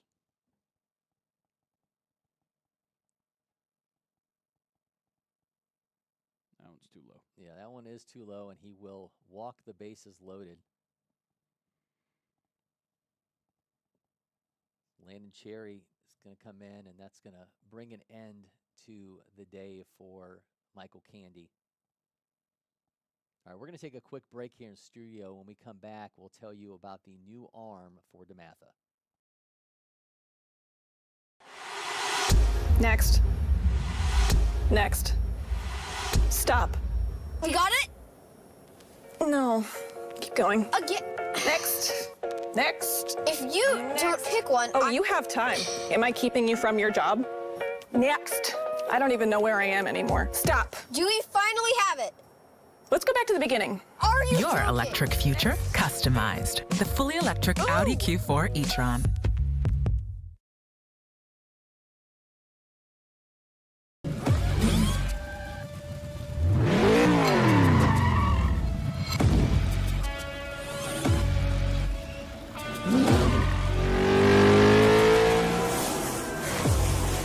Making every second count. That is how I live. And this is how I hydrate. Body Armor Sport Water. Water for the athlete and all of us. This is ready to go online. Any questions? Yeah, I got one. How about the best network imaginable? Let's invent that.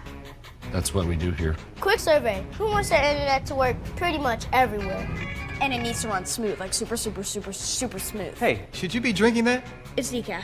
Because we're busy women. We don't have time for lag or buffering. Who doesn't want internet that helps AI do your homework even faster? Come again? Sorry, what was that? Introducing the next generation 10G network, only from Xfinity. The future starts now. Welcome back. New pitcher on the mound for Dematha, who leads 7-3 here in the top of the 7th inning. Bases are, in fact, loaded. Luke Brabazon now on the mound for Dematha. Brabazon, 4th prep baseball event for this 2025. Got a fastball around 82.1. We'll see where that's at in some of the first meaningful throws that he will have had of his 2025 season. But it's also got a slider around 71 to 73. That last one at 80.2, so sitting right around where we've got him out on the prep baseball profile. He's going to have Landon Cherry, the big third baseman for Moody. Cherry, 6 foot, 185 pounder, Bevel State Community College signee. Exit velos are on 93.6 with a bat speed of 73.9.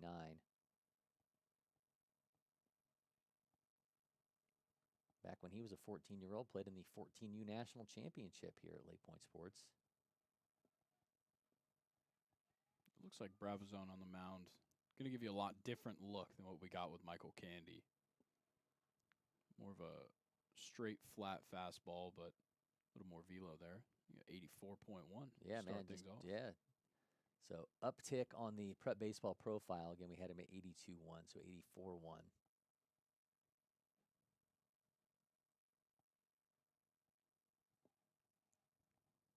Here comes the 0-1 to Cherry. Zerpa stops that from going any further. I think it hit him on the hand. Yeah. Franklin Zerpa probably going to need a moment there. Yeah, those ones hurt, man. It's not cold, but it's certainly not warm. It's going to make it. It looks like feel I think a little it came more up and got him uncomfortable. on the wrist too, which is almost more painful when Yeah. it hits you straight on the hand. All right, Blue giving Zerpa a chance here to recover. All right, 1-1 has the count to Cherry. Bases loaded, nobody out here in the top of the 7th. Dematha led 7-0, but Moody is fighting their way back into this one, and a big opportunity, maybe their biggest of the game, sits here on the shoulders of Landon Cherry. Tying run.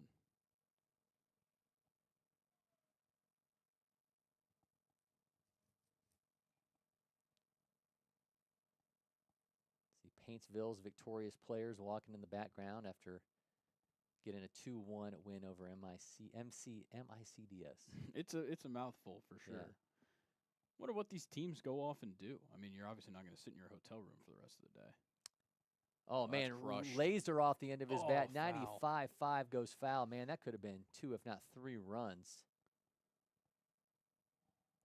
Man, Landon Cherry roped that one down the left side, but unfortunately for him goes foul.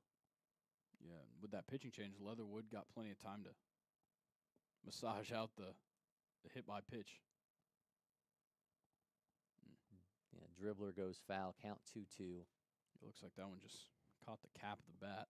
Yeah, I mentioned early I was given food recommendations to the coaches, so I know they're all looking for a place to eat, but maybe they head down to the Battery and go take all that in. Potentially. Yeah, I think we should open up the multi-purpose fields and let them go play soccer, or they could always play kickball here or something like that. That bouncer's going to run the count full. We'll gladly commentate a kickball game. That would be good, yeah. We could have like an ESPN Ocho day here where we just have like a bunch of like random stuff. Yeah. All right, full count here to Cherry. Or excuse me, Cherry's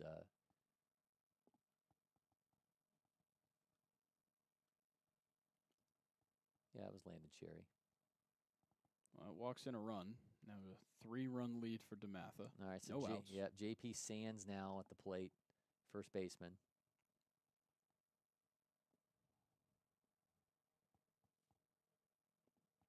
I believe that might have been a pinch hitter that was stepping in because Sands is number 4, and I think that's number 13 that they just had. Yeah, Sands. Cherry's number 4. Yep. Yeah, Sands is still up to bat, though, at number 12, right? Yeah. So we must have had a pinch hitter for Yeah, Cherry. yeah, I just saw a different number there, and it kind of freaked me out there for a second. Oh, man, that fouled hit that him one on off the the foot. foot. Yeah, man, tough one there for Sands. Everybody just getting banged up here in Yeah. this last inning. Looks like a courtesy runner. I think just probably a true substitution right there. Yeah, Lee Prater stepping in now at first base to do the running. Yeah, you're going to want that speed, especially if you put something out there for extra bases. You're trying to tie this ball game with that runner on first. So Sands gets a chance to walk that one out, but still going to sting a little bit. Moody not going quietly. They trailed 7-0, but they now got this to 7-4 here on the top of the 7th with nobody out.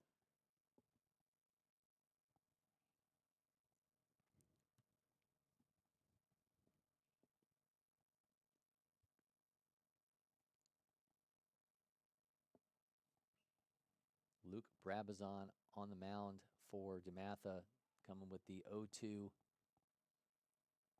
Rips that one foul. Yeah, Brabazon definitely. Oh, we just got another catcher interference called.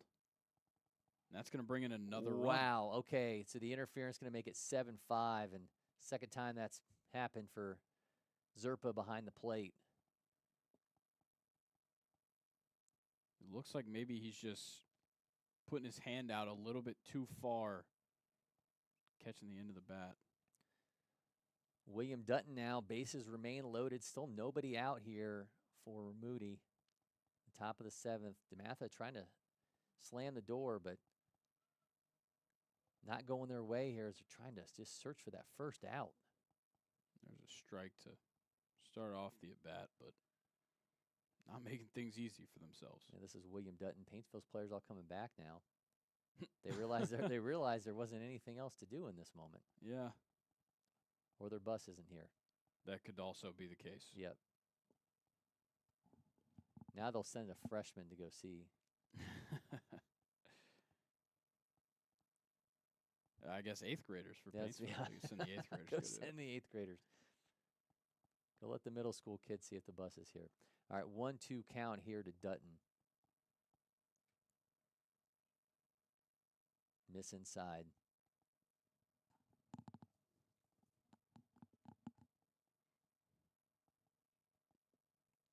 You think there's some second guessing going on right now of whether or not they should have just let Chapman close this thing out?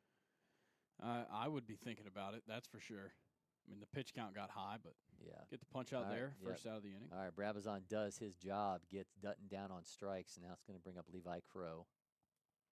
I mean, when you look at what Chapman did in this game, it was fantastic. It's hard to say that he wouldn't have been a better option, but you got to live with your decisions. Crow puts the first one in play. Shortstop on the run, throws to first, but a run is going to score for Moody and inch a little bit closer. This thing's getting real interesting right now. Now there's 2 outs.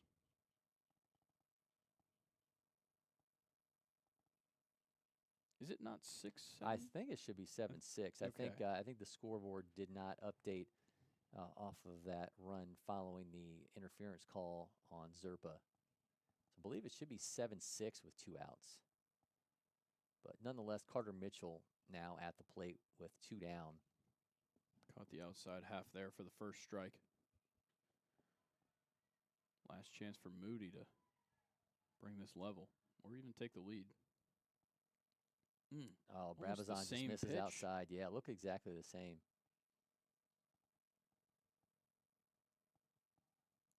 1-1 is the count here to Mitchell. Trying to draw this thing even. 7-6 game.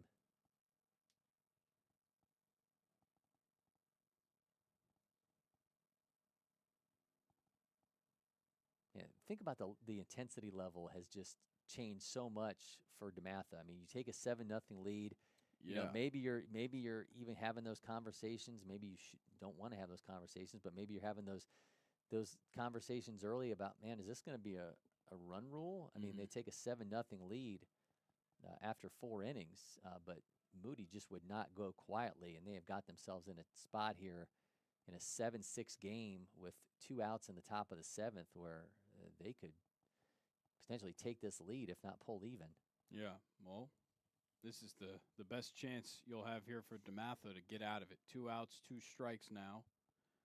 Going to see if Brabazon can wrap things up. Not yet, though. Time called at the plate.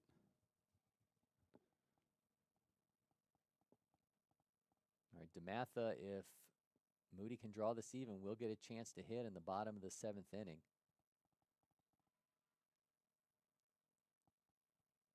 Oh. Mitchell shoots that one into right field. That's going to be caught for the inning-ending out. So Dematha able to finish things off as Bryce Palms makes that catch in right field, and they close this one out 7-6, the final, even though the scoreboard says 7-5. Reality is 7-6, but Dematha able to finish this one off and get themselves the victory. We're going to take a quick break, and we're going to close things out with our watch party from the Spring Break Experience. Where's it written? Only grill burgers? Nowhere. That's where. Now throw on some sausage. And keep it juicy. Boogie, woogie, jam, slam, bust the dialect. I'm the man in command. Come, flow with the sounds of the mighty mic.